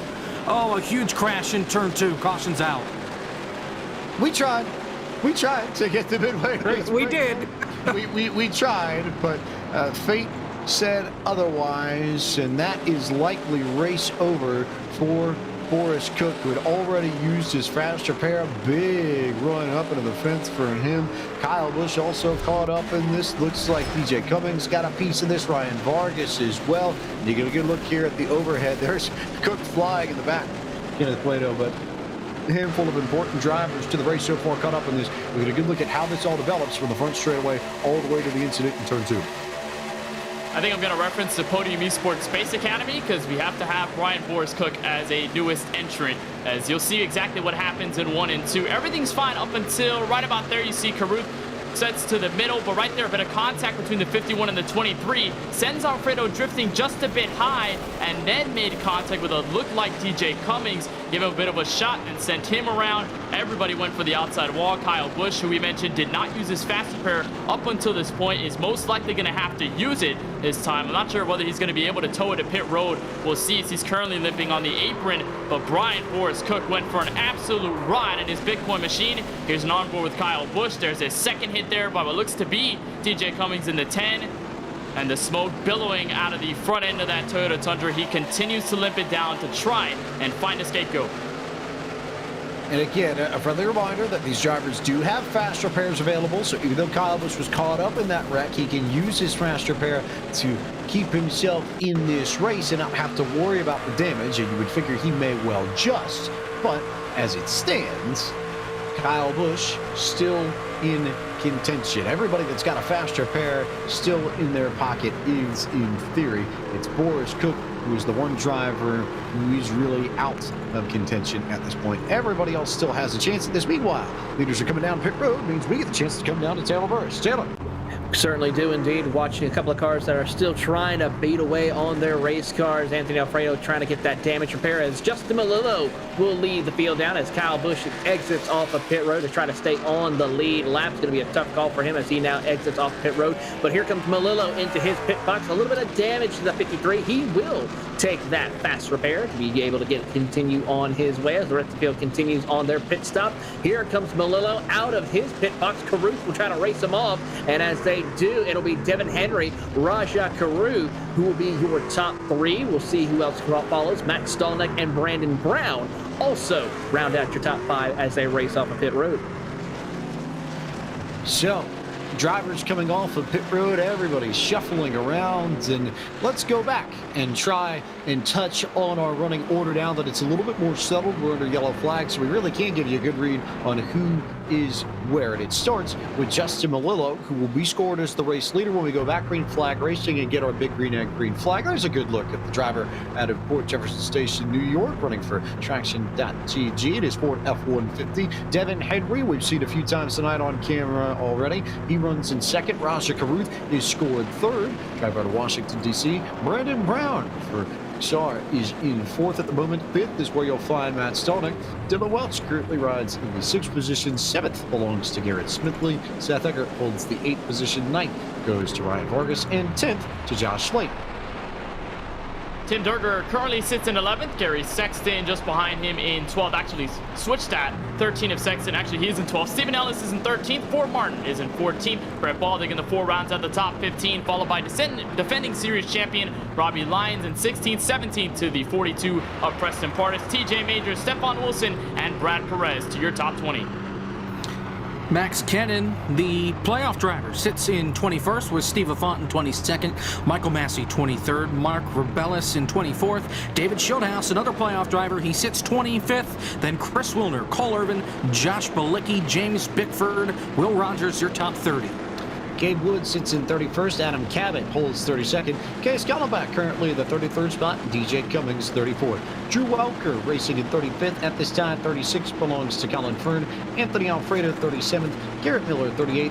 Kyle Busch just off of pit road in 39th and 40th. And presumably out of this race to Brian Boris Cook as we get set for a big green egg, green flag. That concludes tonight's iRacing midway race break with over 190,000 drivers on the service and over 90 laser scan tracks and cars to choose from. iRacing is your portal to the racing world. Get on track today at iRacing.com. Everybody gets down to single file racing as we work lap 46 of 81. Now working our way inside of 40 laps to go. We'll see where that outside line begins to develop behind Justin Malillo. Nothing coming yet, but here comes Raja Karuk with the big move as Devin Henry went to the inside. I think that faked out a few people behind those two, but it's Karuk with that big run and the big help there from Brandon Brown. Looks like Matt Stolnick's going to tuck in right behind. Dylan Welch is up there. Nearly got a punt from Ryan Vargas, but 2 lanes coming back into it, and Vargas will drop down to the bottom. Will go on board with Malillo, who currently sits in 3rd.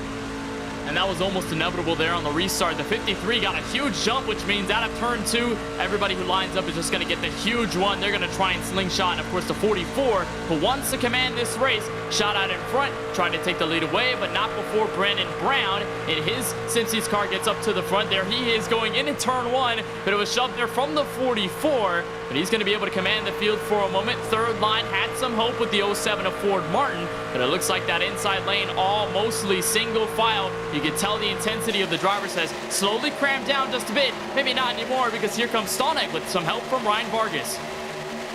Big run there for Stolnick in that outside lane. Look at the push he got from Ryan Vargas, and Dylan Welch, who's having one of his best runs in Monday Night Racing in a long, long time. Vargas is going to go try and make that 3rd lane work. Not going to get the help from Dylan Welch, so here comes Brett Baldick, another name we've not called much tonight, but here he is now running in the top 10. He'll try and tuck in behind Vargas. Stolnick's going to go to the middle. Duggar's going to try and drag him up to the front and side draft off of Justin Malillo, and Raja Karuth immediately sees the run that Duggar's going to get, is going to go topside as you get a good look on board Brett Baldick out of Fox 46 in Charlotte. Drive out of Rochester, New York, originally just tucked in behind Dylan Welch, currently running in the 10th position. Man, Brandon Brown got the apron trying to avoid Raja Karuth. Karuth came down a little bit. I think he may have gotten a little bit of help from Tim Duggar, but man, Brandon Brown came over the radio and said, I can't go any lower. That was almost yet another crash up at the front. And, you know, Tim Duggar, we haven't seen him in a couple of weeks. He's up here at the front now, picking up pretty much right where he left off the last time he ran. Now he's got Ford Martin right in behind his Stolnick. He's going to try and regroup with the 14 of Dylan Welch off turn 4. Good look here at Ford Martin, looking a little bit calmer and cooler than I think we've seen him. Kennett's right. He has been more animated in some of these shots and previous races, and even earlier tonight was talking a little bit more, but you see the focus. It almost feels like the intensity level is beginning to creep up just a bit after a very stop and start opening 50 laps or so to this race. But everybody's starting to put their serious faces on, beginning to try and plot their way towards the front for their final run. This is about the time of the race, Puerto, if you're going to start making a move to the front. This is about when you need to make your moves, at least initially. Don't have to necessarily press hard yet, but you need to have a game plan set at about this stage.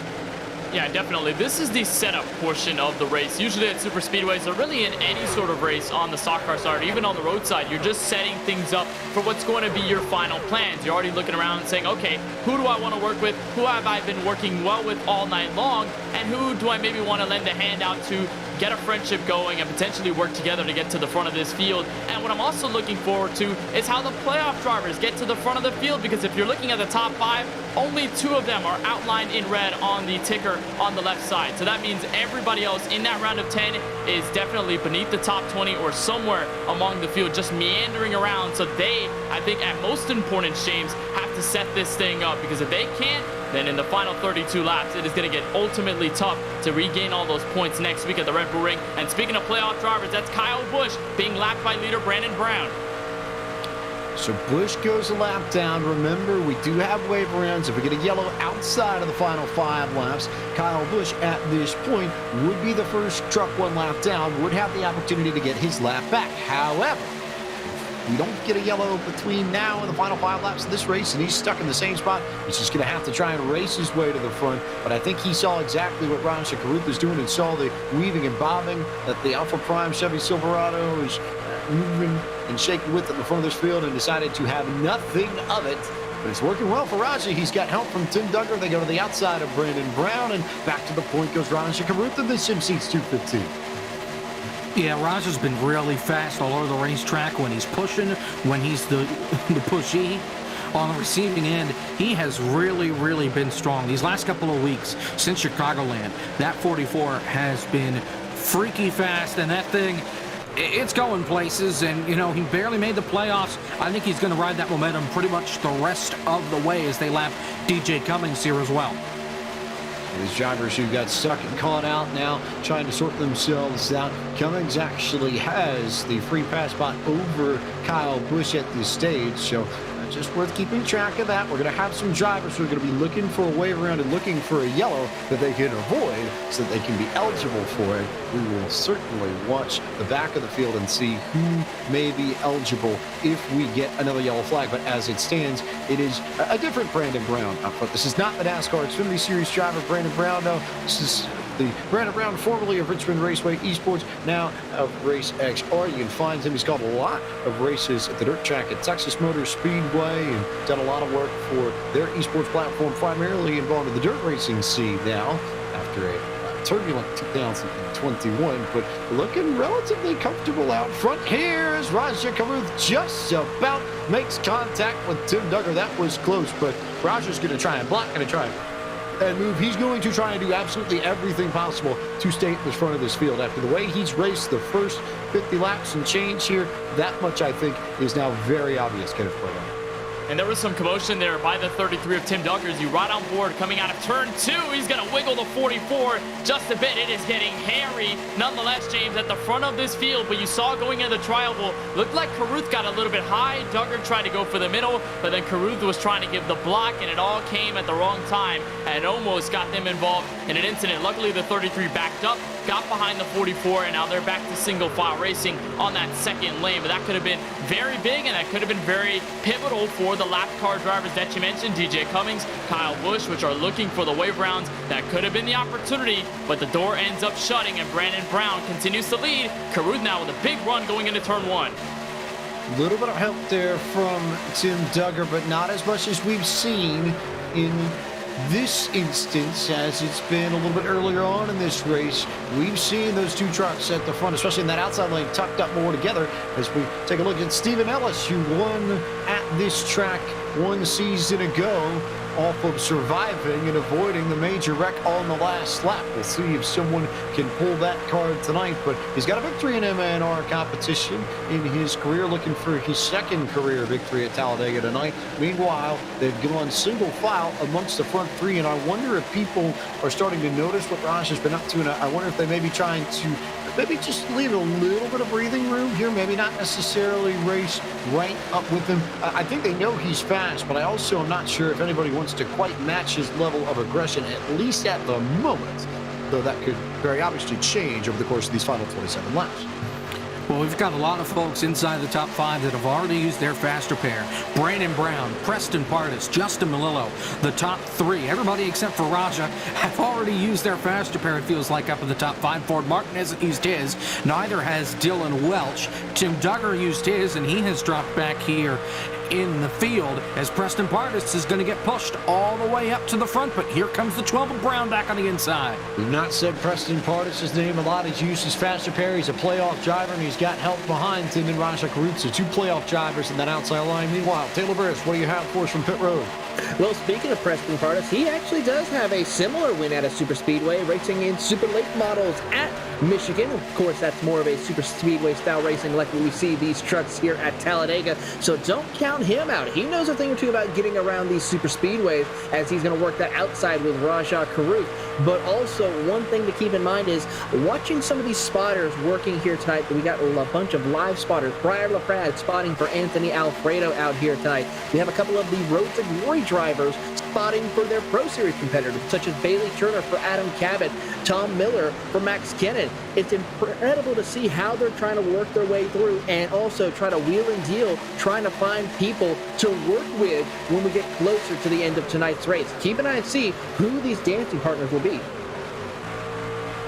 Figuring out those combos, oh so critical to finding success in the plate tracks. Meanwhile, there's Dylan Welch. Gonna get turn rather. Preston Pardis down into the grass. Does anybody else go with them? No. So a kerfuffle in the middle of the lead pack, but will stay green flag racing because those two spun off of the racing line. So no need for race control to throw a yellow.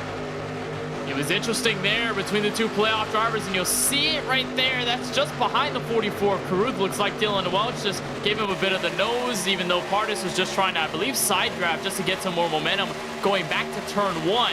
Looked like they made the contact. The 42, as you mentioned, used a fast repair earlier on tonight. Got a bit of damage on his side of his Chevrolet Silverado. Luckily, though, saved the truck. Everybody else is clean, and we're going to stay green. The only real detriment is going to be track position, as now here comes fellow playoff driver Raja Karut back to the outside. Help here from Mark Ribelis. Raja Karut leading the outside lane, trying to get to the front. How many times have we said that in some form over the course of this sim since 215? The interesting thing to note here is Mark Ribelis, who has not used his fast repair and had to come back. Remember, he had the connection issues earlier and lost his connection to the server, had to get away around, got back in this race, got all the way back on the lead lap by virtue of the wait rounds from some of the yellow flags we've had in the middle of this, and now he's right back in the thick of it in the top 10. So don't count people out of this just because they've got some sort of bad luck or some sort of issue that hits them. But it may be a little bit trickier to rally here in the closing stages of this race. Less time to make up for many incidents that happen now. Well, and how about that third truck there on the inside line? That's Garrett Miller. We haven't talked about him much at all tonight. He snuck up here. Robbie Lyons and Chris Wilner are hanging around in this pack as well. As Ribelis. So these guys are starting to rise up toward the front as we get later and later and later. Some of these guys have already used their fast repairs, like Garrett Miller already, so they're going to have to be a little bit more careful up here at the front. But the sleeves are starting to get rolled up. That intensity is starting to build once again. We had a scare there with Pardis getting turned. They're going to cool down. They're going to start to come back together. And as we get closer and closer to inside 20 laps to go, that's when things are really going to get tight up at the front. It will get more congested, and it will get more intense, and it will get trickier. And the question is, who blinks first, where do they blink, and who else gets swept up? I have a feeling we're not necessarily done yet with our yellow flags as we look at Justin Malillo out of Port Jefferson Station, New York, just behind Brandon Brown here. Second truck on this inside lane, working alongside Raja Karut, who yet again has control of that outside lane. I think Raja just wants to be in front of his lane. Doesn't necessarily matter at this point if he's leading, but he wants to be in control, wants to be aggressive, and wants to have all of the power in his hands and not anyone else's as they work their way around the lap truck of Devin Henry. Yeah, no doubt about it. Karut has definitely been sort of power hungry there to be leading his line. Doesn't need to be the inside, doesn't need to be the outside or the race lead. It just needs to be at the front somewhere so that he can try and see and analyze where he's going to go. And he's got a good vantage point to the race leader, Brandon Brown, right now. But I want to touch a little bit about Justin Malillo here in this 53 truck on the inside just behind your leader, Brandon Brown. He lost by probably less than a foot to TJ Majors just last week in the Rowdy Energy All-Star race using the Indy cars right here at this very track of Talladega. And I can imagine that Melillo hasn't been hanging around here for no reason. He's been close to the win before, non-points or points race, and he wants to be able to get some of that vengeance, get some of that redemption, and be able to position himself to the front of the field, and he's doing a solid job of that right now. He's got tons of experience in sim racing. Justin's been around the community for so long. No, that's just the reporter that covers everything for Traction.dg and his work extensively in iRacing's Championship Series, the Pro Leagues that they have, the eNASCAR Coca-Cola iRacing Series, the Porsche Tag Heuer eSports Super Cup, amongst some of the events that he covers. But it's that knowledge that has him in this position right now. I think he'd be the first to say he might not necessarily be the most talented driver, but he comes into this with more laps than just about anybody else in the field, and that experience can pay dividends, especially on a plate track. So we'll keep an eye on Melillo, watch and see how his race progresses from here on out. Meanwhile, you look just a little bit further back through this to look at the high line there. Another name we've not called, but someone we need to pay attention to. Gabe Wood, playoff driver from a year ago, tucking in line there on the inside, but this is the first time we've really seen him near the front of this field. Currently in the 9th spot, trying to work around Robbie Lyons and Chris Wilner and inch up ever closer to the top 5 and inch to the rear bumper of Matt Stolna. Yeah, this pack is starting to really accordion together. That's allowed guys like Gabe Wood to crawl up to the front. Brett Baldick there in the 4. He's joined the fray. You look a little further back, Adam Cabot. Remember him, the playoff driver that got involved in that wreck early? He has caught on to the tail of this field, was making some big moves to get into this position. Got to keep an eye on him as things start to get later and later and later. It looks like we may see some green flag pit stops. We probably will unless they wreck or something. I know, hashtag blame Evan. But in the meantime, right now, some of these guys might be thinking toward the end or just getting out in front and making it as long as they can, just in case we do see the yellow flag coming out.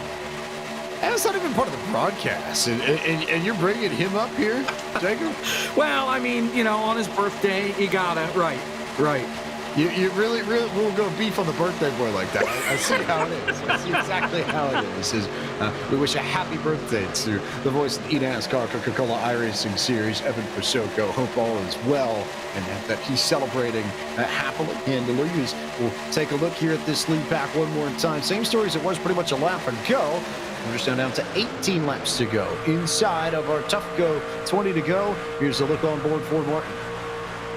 Yeah, Ford has been close to the front. Now he's going to give support to the 44, and I don't think he's going to do anything crazy right now. There's a look on the left side of how he's experiencing that. A bit of commotion there to his team, and up there for the 44s, he's giving him the shove out of turn 2. But I think it's back to what we talked about, the setup to the end of this race, what you're going to do, how you're going to position yourself to the front. I noticed a couple of drivers that have siphoned themselves within the top 10, top 15. I remember seeing Ryan Vargas. Now he's back to 18th, now 19th on the track, but he moved up just a couple of positions, trying to position himself in the right way, and it may be the same for just everybody up front with what could be on the horizon here in the final 16 laps of this race.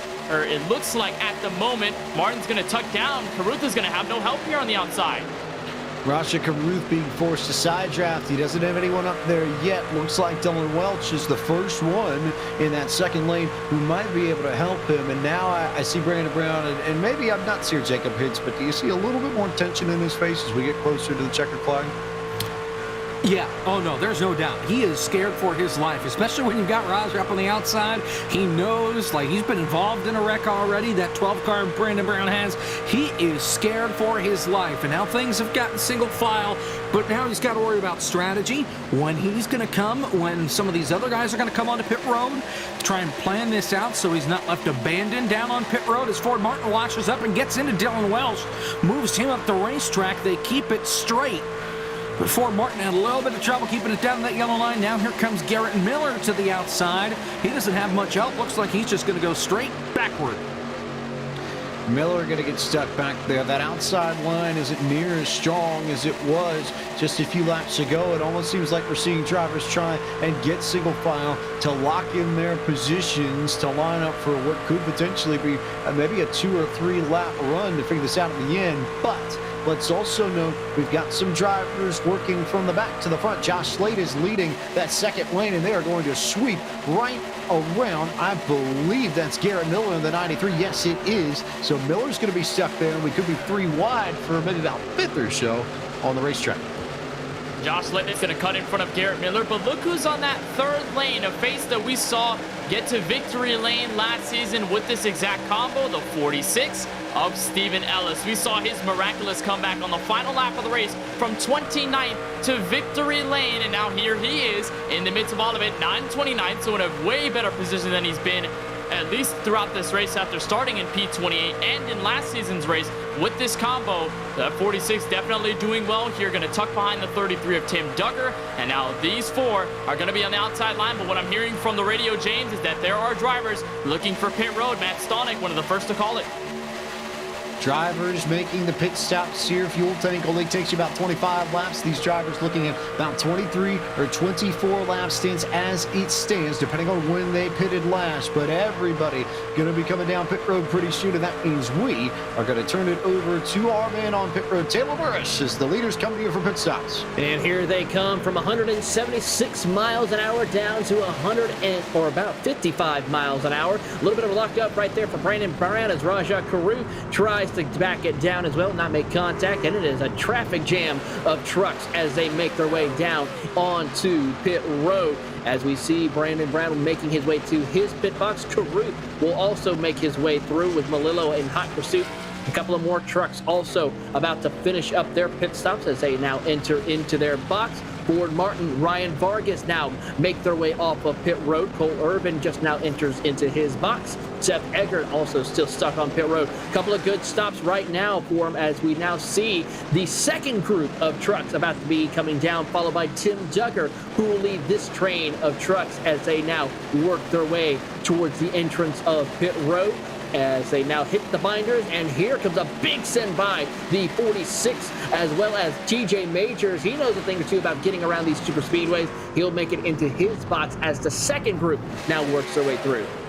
So the second group now comes down pit road. That includes Stephen Wilson, Steven Ellis, TJ Majors, Gabe Wood, Garrett Smithley, Josh Slate, and Josh Balicki, James Bickford, Gary Sexton, Michael Massey, Steven Ellis, Case Cadillac, Colin Fern, David Schulthouse, and Brett Baldeck. And it leaves Adam Cabot, Preston Pardis, Brad Perez, and Will Rogers. Note that 3 of those 4 either are part of Space Station Gaming or have very close ties to Space Station Gaming in Pardis, Perez, and Rogers. Good friends in real life as well. So maybe not a huge shocker to see them working together and pitting all by themselves. Adam Cabot will likely join suit as they will come down pit road, except for Perez, who I think is no, but even Brad's going to come down. He just waited late to make that turn on the pit road. But those 4 now in for service, and it means that we're going to have a battle on the back straightaway between Steven Ellis and Stephen Wilson. And here comes Raja Carew leading the Pied Piper to go around everybody and compete for what would be the net race lead once these pit stops cycle out. This is indeed going to cycle for the lead, but what I'm interested to seeing is how those 4, the ones that just most recently went down pit road, how are they going to come out? Because that's a crucial thing about green flag pit stops at super speedways. It's not about usually how you enter, although it is very tough to go from the speed you're going to on the racetrack versus the speed on pit road. But when you exit, you need to have friends with you. And in the case of Adam Cabot, he's got practically nobody behind him except for a couple of seconds. And then there's the field of Caruth and everybody else trying to cycle back to the lead. So this is going to be really tough here for the 17, because if you try and get all by yourself at the exit of pit road, chances are you're going to get freight train like the 17 is going to be right now. Look at this lead group here. You've got, I believe that's 8 trucks in line, and the mission for them is very simple. As we approach 10 laps to go, get in line, get single file, and keep everybody in this second pack away from you. With the way the pit stops have worked out, it has split this field up just a bit, and there's a gap between Adam Cabot and Max Kinnon for 8th and 9th which currently stands at about 3.1, 3.2 seconds. And then you go from Kennan all the way back to about maybe Dylan Welch, as there's a wreck on the front straightaway with Garrett Miller, who spins down to the inside, but he comes off of the racing line. It's a one-truck incident down on the apron, so I think we will stay green flag racing. Not enough of a yellow flag to warrant, or rather not enough of an incident to warrant yellow flag in race control's eyes. Big moment there for Miller, but we'll stay green flag. And so now the question becomes whether or not they can catch up to these top 8 and make this a race again.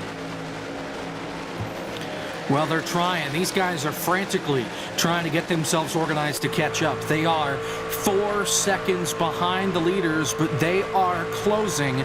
They're going to try their best here. It was Dylan Welch that got into the back of the 93 of Garrett Miller that turned him around. But this second pack has gelled together with the third pack that existed for a moment, and they are a-coming. The gap is 3.2 seconds as they hit the start-finish line. They should catch this lead pack. They will indeed begin to reel them in. It is now down to 2.2 seconds between Cabot and Kennan. They picked up a second, and you've got somewhere in the ballpark of about 20 trucks racing door to door. The question is whether or not Kennan can keep up with each other. Oh, big moment there. Robbie Lyons just about got turned in the middle of this. You'll see all the trucks moving to his inside and outside as he's going to get stuck in the middle. They nearly wreck again. It is absolutely up to 11 in the second pack as they frantically try and work their way back to Caruth and company, but they have time. I almost think someone needs to tell them that they've got enough time to set this up. They don't necessarily have to go crazy now. They do have time indeed, and right now the gap has already shrunk down. Kennan, just that last lap with the entire pack behind him, they were almost a full second faster than all of the drivers first all the way through P8 single file. So the strength in numbers is here, but the time is still plentiful, but it is running out nonetheless. You have to kind of gauge where you're going to really push it and how far you're going to push it up to the front, because they were too wide in that second pack with Max Kennan. They're going to merge here with this first pack and the main leaders. And now this is going to bunch everybody up, create an accordion effect. And it seems as though there are some drivers who don't want to waste time. TJ Majors has moved up to that second lane. He's going to pick up help from the 25 of Stefan Wilson. And so your all-star race winner from just 1 week ago trying to get up to the front. Everybody beginning to scramble here. Look at all the drivers who are in about 4 or 5 different spots. There's no organization once you get out past maybe third or fourth. Meanwhile, Raja Caruth back to the front again with Brandon Brown, and now they're 3 and 4 wide in the middle of the corner as Caruth tried to throw the block on Brandon Brown, who's got the help from Justin Malillo. And we've got 3 lanes forward at the front. Brown leading it from the middle, and Stefan Wilson trying to get to the lead for the very highest line of the racetrack. Oh, Steve Affont and Brett Baldeck could not get out of the way as lappers. That sends Adam Cabot way to the background. They're able to get up to speed now, but they were way off the pace, and check the whole back of the field up as here they come through 3 and 4. We're coming to, I believe, 7 laps to go here. It's all the 12 of Brandon Brown, but it is a hornet's nest 3 wide all the way through the rest of this lead pack. Pretty much the top 20 in this field, 3 by 3 by 3, just about, as we work towards 5 laps to go in this SimSeats 215. Here's an onboard with Anthony Alfredo, who currently rides in the 11th position, just behind Ford Martin. You see Matt Stolnick and DJ Cummings to his outside of the right-hand side of your screen, and we will see what the lap truck here does. That's Kyle Busch, who's going to dip down and dip out of the way. He really could use a little bit of help, but this is not the way he wanted his playoffs to start. He could well finish in 38th position if we don't get a yellow before we hit the 5 to go mark. He'll be praying for a yellow within the next few laps. And it may look likely here because there were 3, almost 4 wide as they were getting around the lap trucks, and as they were trying to cycle back after green flag pit stops. It looks a little bit calmer now that the third line has sort of died off a bit. As I say it right here, Stefan Wilson gets shoved out of line. TJ Majors now will occupy the lead of this second pack. Wilson's going to be able to shove through. Here's Anthony Alfredo making a move up top. That was almost very risky. Let's go to the wall. There goes the red, there goes the yellow, there goes the big break for, I believe, DJ Cummings is going to be one of the ones that'll get the wave around. He's the lucky dog. We'll see how many other drivers get put back on the lead lap, but just as I think we had that punch, we see it come through, and it's Tim Duggar, who I believe is probably done and dusted, out of a fast repair now and in trouble in the middle of turns 1 and 2. Yeah, just a little bit of contact. What really started that was the 25 of Stephen Wilson pulled out of line to get the draft off of the lap car that they were catching. And when he went to go back to the inside, he was not cleared down low. So he then had to lift and give up all of that time down the front straightaway. Tim Duggar stuck it up the middle 3 wide with Robbie Lyons on the inside. I don't think Wilson knew he was down there. There was contact, and just from there, it was pandemonium. A great job by most of these guys to avoid, but we do have playoff drivers in it. Will Rogers, Preston Pardis bounced off the 25 and the 33. Everybody else was able to avoid. A little bit of contact there, but not a lot. Pardis got the worst of it, but even then, that's the kind of damage kind of inflicted where you can tuck in behind somebody and be okay. So might not necessarily want to be leading a pack if you're Pardis, and he has used his fast repair, so there won't be an opportunity for him to hit the reset button with damage, but I won't necessarily call that a killer per se in the grand scheme of things. No, it definitely won't be a killer. You see it though there on the right side, and even then some on the spoiler on the rear end of that Space Station Gaming Silverado. It's going to affect him aerodynamically. And you say he doesn't really want to be leading a pack because he's probably going to lose a lot of speed. And there's probably going to be moments where if he's on clear track, his truck is not going to be as quick as it's going to be if, let's say, it was a completely clean Chevrolet Silverado. So it's not going to be that bad. It's not going to kill their night, but it is going to affect them somehow, some way, and it may be enough to get them out of the race win in contention.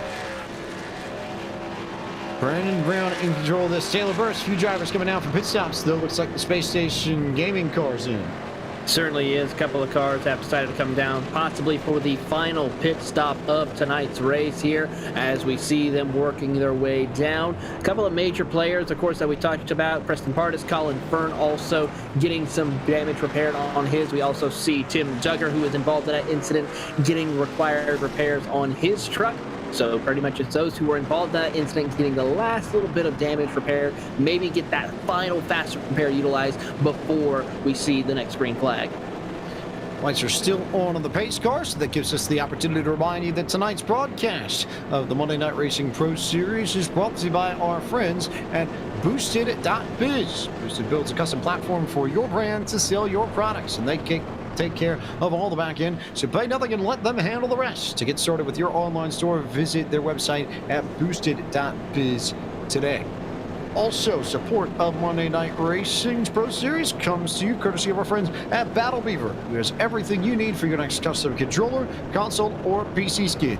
With options for PlayStation, Xbox, GameCube, and more, Battle Beaver has everything you need to make your system look exactly the way you want it. At BattleBeaverCustoms.com to pick up your next skin today. Good look at the Battle Beaver machine from Gary Sexton, who currently rides in 32nd. He's got a clean truck, though. I would think at this point, though, if you're back there, Jacob Hitz, you're probably riding, waiting to see what happens up front, and then you're poking your way through whatever wreck you think might happen to get a decent finish out of this. Yeah, I think that's where these guys are going to be at here. Just a note, everybody is on the lead lap except for one truck. And it's Kyle Busch. He is a lap down, and he is not going to get that lap back. So the only way he can finish higher than 38th is if we have multiple green-white checkers, and he can pass. Okay, now he just got waved around again. So I'm going to hold that thought because I believe he's going to get this last lap back since this caution came out before 5 laps to go. He is coming up to speed now. So yeah, Kyle Busch will be back on the lead lap here. Nobody will be a lap down. That 51 has been fast. He's already used his fast repair, but I wouldn't be surprised if he tries to pull some strings to go from 38th to the lead in 2 laps. He's won at this track in Monday Night Racing before, beginning of Season 2 of the off-season a year ago. We were in the Cup cars here, and he came through the middle in the Triable to win this race. But that's the important point that we need to hit here, Jacob Hitz, and you said it, because this yellow came out before 5 laps to go. That's why Kyle Busch is getting the wave around that he needs to get back on the lead lap, and that will essentially put all the drivers here on the racetrack on the lead lap for what should be the first shot we have at what would be a natural green-white checker. Let's go down to Taylor Burris for a little bit more. Taylor. Speaking of that amazing race that we were talking about with Kyle Busch, he was someone who was towards the back, and also, if you remember that race, he was involved in a couple of incidents, had a damaged Toyota Camry, in fact, was able to slice his way and work to the field, and you know how many laps he led? He only led one, and that was the final lap of the race. So he is able to pull it off if he's given some time. He's going to see what he can do. Watch to see where he picks and chooses the momentums. He is going to find it. He's going to feel the air, utilize the side draft, and take on this possible win here tonight. So, Kyle Busch has a chance.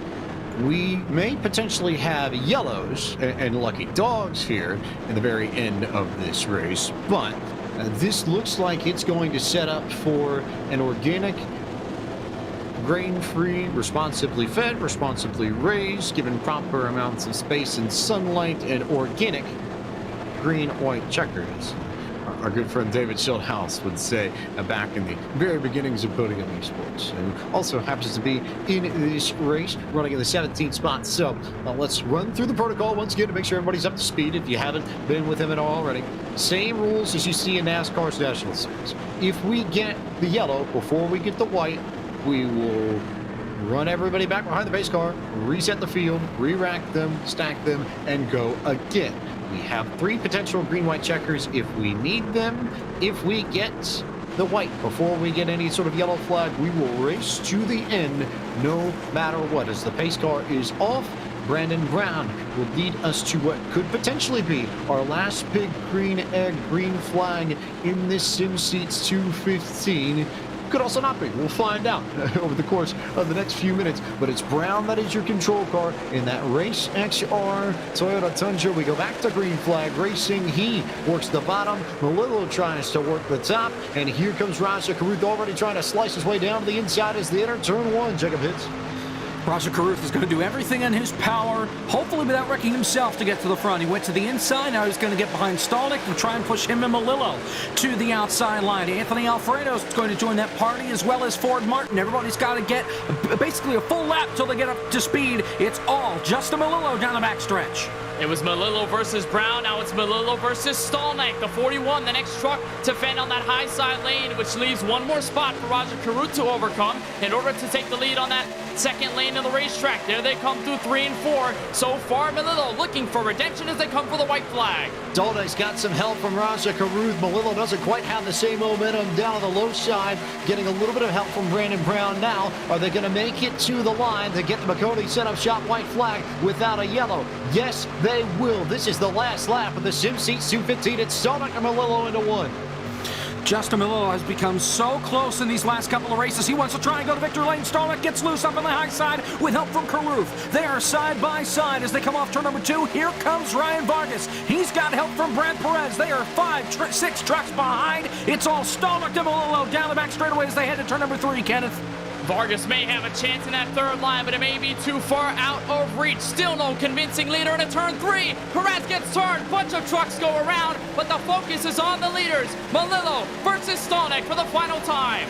It's Melillo versus Stalnick out of turn number 4 as they make contact in the middle. There goes Raja Caruth spinning as everybody wrecks behind Stalnick and Melillo, and Matt Stalnick is going to drop in front of the Traxxon GG truck, and it's Matt Stalnick who will go to victory lane and benefit from the big incident out of turn 4 to win this SimSeats 215 at Talladega. It was unfortunate for Melillo and everybody behind him because they all wrecked behind Raja Caruth, and that pretty much killed any sort of help that they might have gotten from behind. It was mano a mano coming to the tri-oval, and Stalnick had the run and had the track position and made it to the line first to pick up his second win on a plate track in his Monday night racing career and his first win in Season 4 of the Monday Night Racing Pro Series presented by Rowdy Energy. And Justin Melillo has to settle for second at Talladega for the second week in a row. Kenneth Boydo.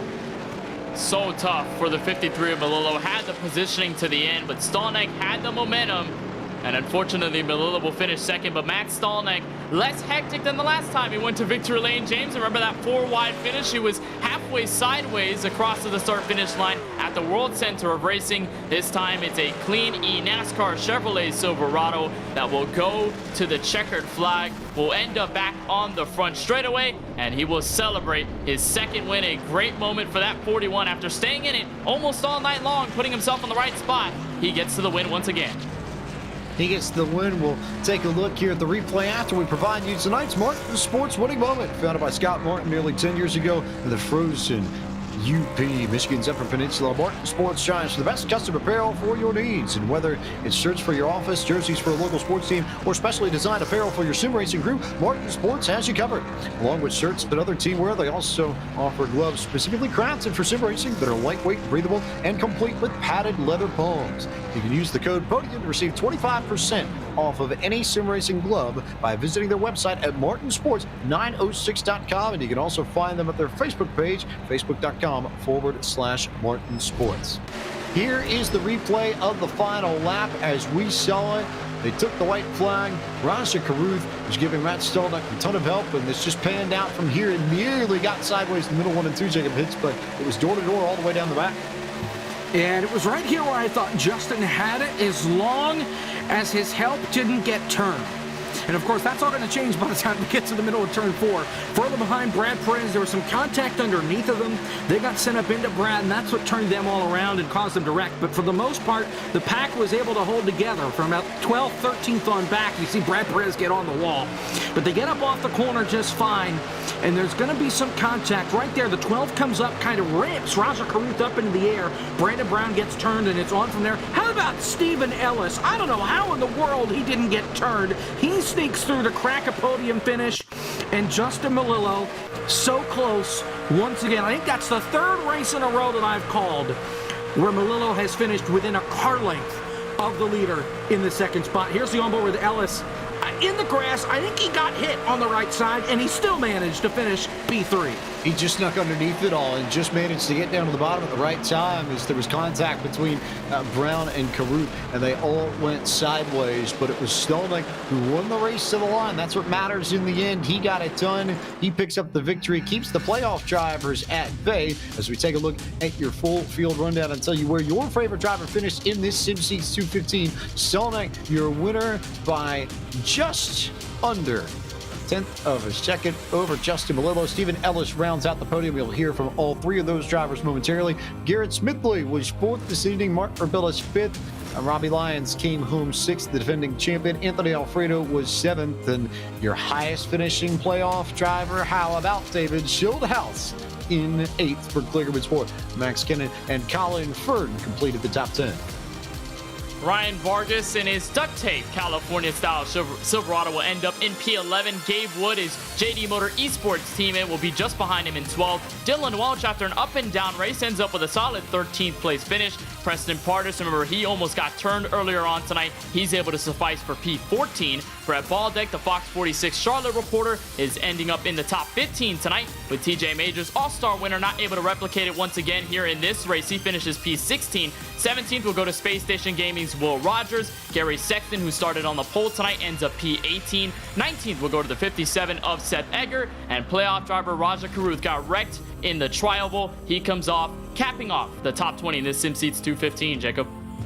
And you've got Ford Martin. He's going to finish in the 21st spot with Steve Affont in 22nd. Josh Balicki, another playoff driver, he comes home in 23rd with Brandon Brown finishing in 24th. He was leading on the last lap. Brad Perez finishes in the 26th position. 25th, rather, with Chris Wilner in 26th. Case Kallenbach finishes 27th. MLB pitcher Cole Irvin finishes in 28th. James Bickford, 29th. Tim Duggar was up at the front for much of the night. He finishes P30. Michael Massey finished in 31st. Adam Cadett, playoff driver, last driver on the lead lap in 32nd. Drew Welker, the first truck, 1 lap down in 33rd. DJ Cummings was 34th. Josh Slate finished in the 35th position. 36th went to Devin Henry. Kyle Busch, not the opener he wanted to the Monday Night Racing playoffs, comes home 37th. Stephen Wilson was 38th. Garrett Miller and Boris Cook, who did not finish this race, were out of it early. They finished 39th and 40th, respectively. we now turn our attention to Victory Lane with Matt Stolnick, who will join us now in the booth. And Matt, did you have enough brain space coming through the tri-oval to see everything that was happening behind you, recognize that you were going to be one-on-one with Justin Malolo, and say something to yourself to the effect of, yes, I think I have this? Because once they all cleared out, it was hard for anybody to really get past you. Or were you just so focused on trying to get back to the line that you didn't even have the opportunity to see what was going on behind you? Well, I don't know about brain space, but I think the big thing, well, in my case there, was just I knew that if I could keep Raj behind me as long as possible, I would have enough of a run to kind of maintain through the tri-oval there. Just an awesome race. It was just awesome to work with my teammates throughout all night long, from Crypto Autosport, DJ Cummings, Ford Martin, Mark Rebillis, TJ Majors there at the end a little bit. It was a great team effort. But yeah, I mean, coming to the tri-oval, having that middle lane is critical. And I've been in this spot before at this racetrack in this league. My first race with Monday Night Racing, Kyle Busch was kind of snuck under me coming to the tri-oval in the exact same spot. And I was determined to cover that spot this time. So I felt like I learned from it. I just wanted to keep my nose right on, or keep my bumper right on Raj's nose. And it worked out. They wrecked behind me, and we brought home a checkered flag. Feels good to be back.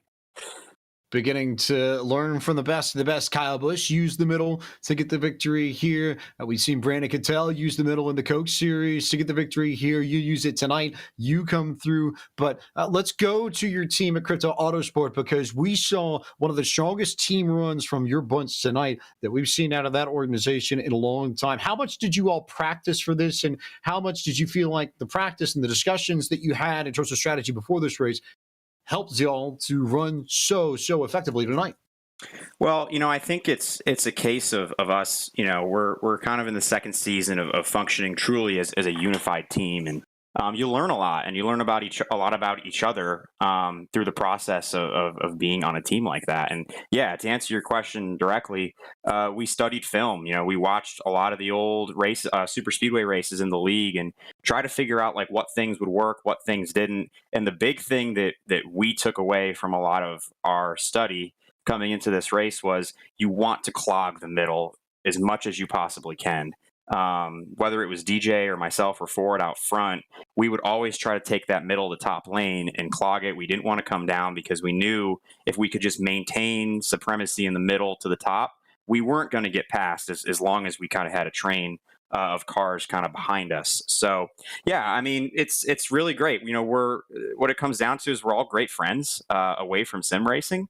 So that makes it really easy to work together and be honest with each other and give each other good feedback. And we also came into this playoffs with a lot to prove. We weren't able to advance, any of us, and that's the first time that we haven't had a crypto driver in the playoffs.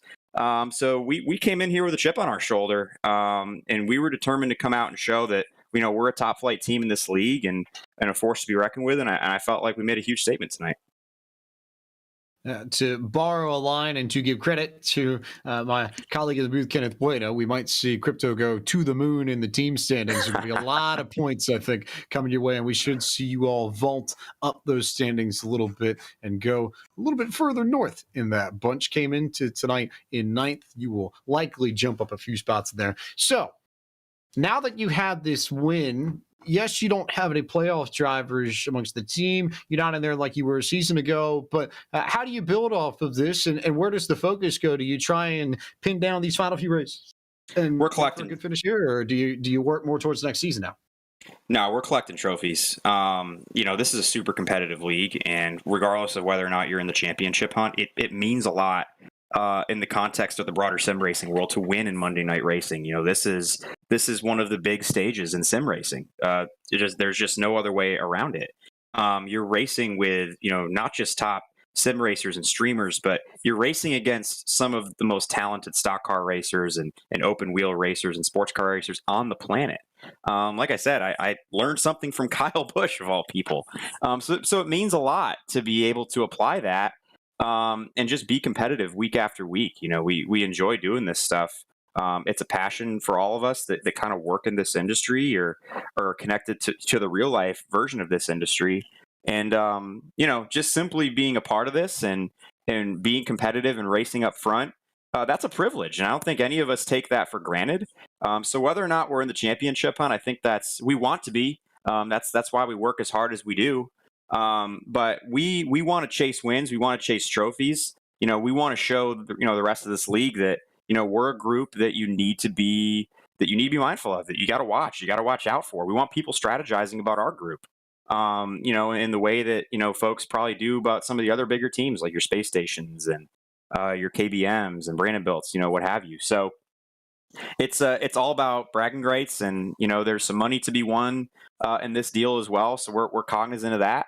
So we're going trophy hunting the rest of this season.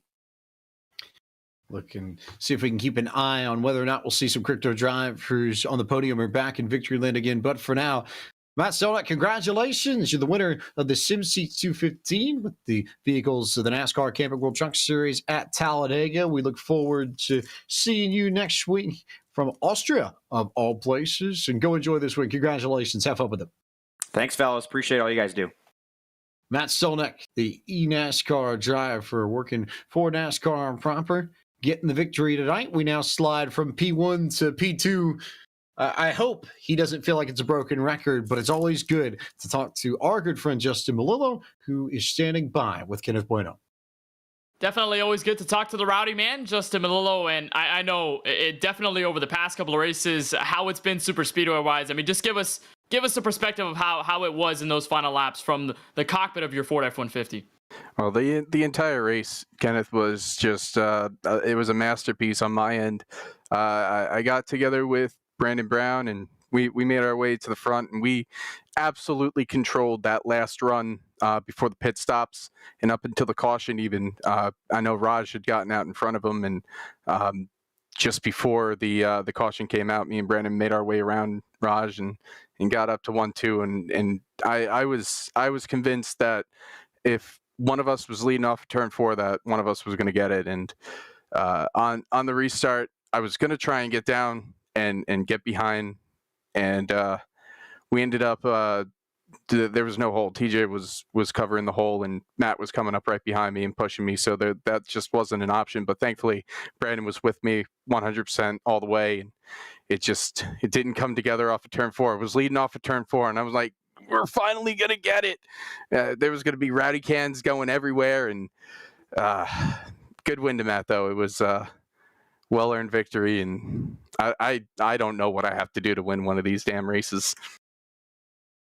No doubt about it. Of course, hard to swallow. And I mean, Matt even talked about it, just how hard it is to win in this series. But I mean, for you, like you said, having the perfect race all night long, and especially over recent history, starting to build these good finishes up. What does this mean, and what does it tell the field about who Justin Melillo is as a race car driver? Because none of this is by any sort of coincidence or by luck. It seems like, in a way, you've been able to find yourself position-wise up to the front, be able to work with people efficiently, and get yourself in these positions. So what does that mean for you as a driver to put that in terms of the rest of the Monday Night Racing field to earn that respect? I appreciate that. I feel like I get a weekly conference call with you guys after the race, which is very nice, and I get to show off whatever Rowdy that I was drinking every week. But I mean, yeah, it's been my tracks, the tracks that I've been either good at or can strategize well at, and everybody here deserves to be here, and everybody here is just fantastic racers and real racers and journalists and NASCAR. Just everybody here is just incredible, and to be able to finish second just once here is just incredible, and I've done it a couple times now in the last couple of weeks. So it's a really good confidence booster, because when I started going full time on iRacing in 2020, I was over in my own league, FTF, and I was running 43rd every week, and it was a heartbreaker. To finally be able to have good finishes come my way and strategies work out, and it's just, we're gonna get that win, Kenneth. We're gonna get that win someday.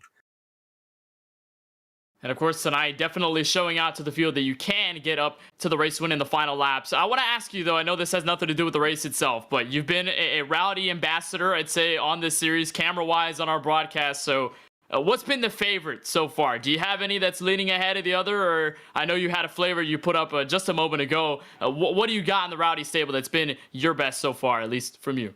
I really do enjoy cotton candy. This one has definitely been a really good flavor of mine. I also enjoyed blue raspberry.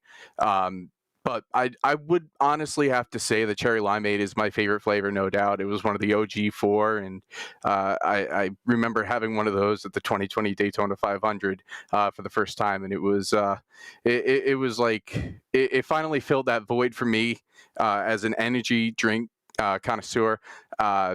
From when AMP used to be around, that was like my favorite. Now I got Rowdy, and cherry limeade is definitely my favorite flavor. I got to order more because I am out once again. So definitely going to be putting on an order, and you might see me drinking more cherry limeades from now on. You know what, regardless of the flavor, I think you've got a lot of energy. You're going to bring a lot of energy for the rest of this MNR season. Justin, on behalf of us, want to congratulate you on the second place finish from the Talladega Super Speedway, and looking forward to see the Traction.GG colors plaster a Porsche 911 RSR next week. You already know. I can't wait to be there. Thanks, Kenneth. As Justin Malillo, that unfortunately finishes second once again in MNR from Talladega, but no doubt about it, has shown the field he can be a solid super speedway racer. We'll kick it back to P3, where Stephen Ellis is caught up with our own Jacob Hitz. And Jacob, he was a winner last season, finishes P3 at the end of it all tonight. I'm starting to think he's Houdini. How in the world did you make it through that wreck on the last lap? It worked last year for you to win the race. This year you get on the podium, or this time around you get on the podium from avoiding it. How did you get? I'm at a loss for words. How in the world did you make it through that? Well, it helps that I have 3 spotters. Probably overkill for a race like this, but it definitely helped. But I told Justin before that green flag run, I said, okay, no matter what, I'm going to follow you. And I happened to see him go below the yellow line. I'm like, okay, I got to go there. I got to go there and avoid it. And I know I definitely got a couple cars that clipped me there, but it was enough to kind of just keep it straight, and it worked out. It's riding around and kind of saving what you had toward the end of this deal. We did not call your number much throughout the race until you snuck up there toward the end. Was that part of the strategy for you coming in, that you knew you just had to ride around and keep that fast repair in your back pocket and kind of just keep the car clean? Or did you just, just have it off night until that point? What happened? Super speedway racing is some of my favorite things, but I like to kind of just hang out on the back. A couple seasons ago at Talladega, I kept running at the front and spun Jeff Green, I think 3 times. So I decided, let's just sit in the back and see how it works out. And I wanted to make sure I was ready for the end, because we know that some of these races can kind of get a little dicey at the end. And I just, about 15 laps ago, I'm like, okay, let's take this seriously and go to the front. And it worked out. And we had a really good pit stop. I think that helped. And wasn't looking forward to that last caution. I thought we had a really good chance there, but just got to put yourself in position when it matters. And now next week, we get to go to something entirely different, in entirely different race cars, a road course in Austria in the Porsches. Are you prepared for that? It's not something that you would run often, I would presume. Are you ready for that? Do you need to spend some time, or are you just going in and, we'll see what happens, we'll have some fun along the way? I had 9 wins at Red Bull Ring in this last season, so I'm kind of hoping for some more. It's one of my favorite tracks in the game. I'm more of a prototype guy, getting big month of Daytona 24 coming up and everything, but it's the race I was kind of looking forward to the most on the schedule, so I'm really excited. Congratulations on the P3, and we will see you next week. Best of luck from Austria. Absolutely. Thanks so much. Stephen Ellis comes home P3, dodging the chaos on that last lap, JP. He dodges the chaos. We get a little bit of a shuffle in the points, but look at the Austrian hillside. The hills will be alive indeed with the sound of the Porsche 911 RSR at the Red Bull Ring. GTLM Racing returns to Monday Night Racing, and this is an event that I have had circled on the calendar since it was announced. I don't necessarily know if this is the one that everybody would be looking at, but personally, I thought that the Red Bull Ring was one of the very best track additions to iRacing throughout the whole of 2021. It races well with a lot of different road cars. I don't think this RSR is going to be any exception to that, and we should be in for a tremendous road race next Monday night on twitch.tv/Podium2, as well as the Podium YouTube, Facebook pages, and the MNR Twitter page.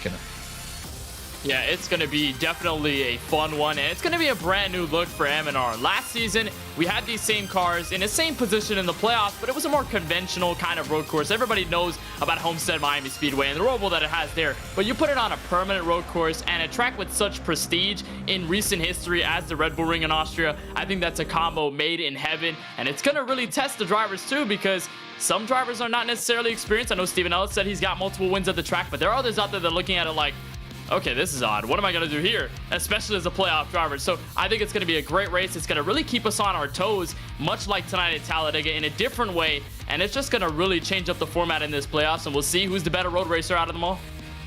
Yeah, this is definitely one that I think plays to the road racers. And you look at a Bilicki, you look at a Will Rogers, you look at a Preston Pardis, in particular Jacob Hitz. If there's a week that they are going to have circled within the playoffs to leave their mark, I would almost certainly think that this upcoming week, being the only road course race in the playoffs of season 4, this is the one they're going to look at and say, I need to capitalize here, of all places.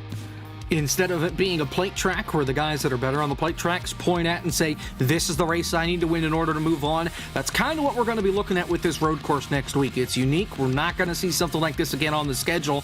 So those guys that are really, really good here, yeah, you're going to have to push it. You're going to have to put yourself in a position to win this race, because if you can't, you're putting everything in the balance when we go to Miami in 2 weeks. And I'm not really sure you want to rely on there, just because with playoff spots on the line, that track is going to get goofy. I mean, we already know that the Red Bull Ring is going to cause some headaches for some drivers that may not be great at the road courses or just don't know the track all that well and go in and make a mistake. But for those that are good there, like you mentioned, Will Rogers, Josh Bilicki, that are really, really good on the road courses, this plays into their hands, and they've just got to be smart about it. That's the only way they're going to get it done. Be smart, but also show the pace that we know that they have at those places, right? We know they're quick. We know they're going to be a factor, and it's just a matter of making sure that you avoid bad luck. We saw that at Lime Rock Park with BMX5s back in June in Season 3, and we'll just see how things go.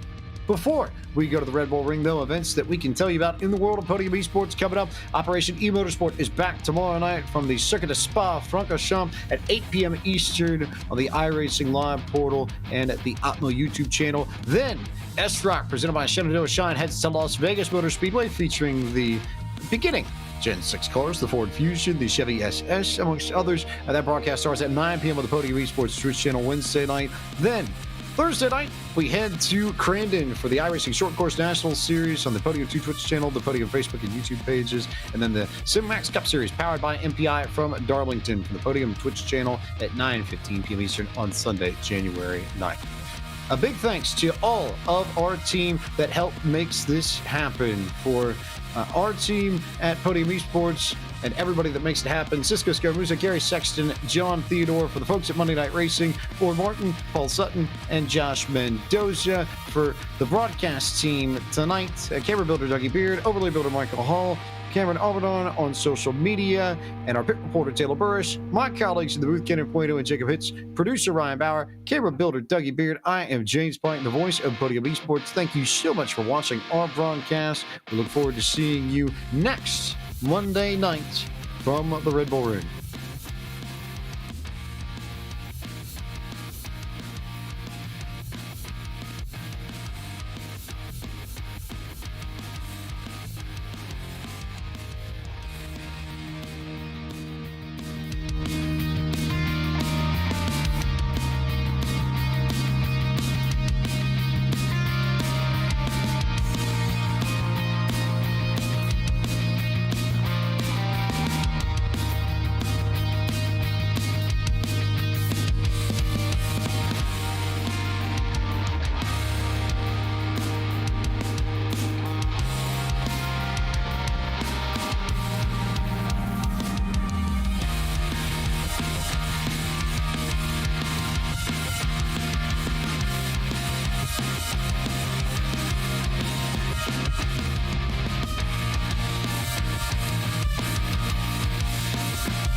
pretend to be so tough, but I promise myself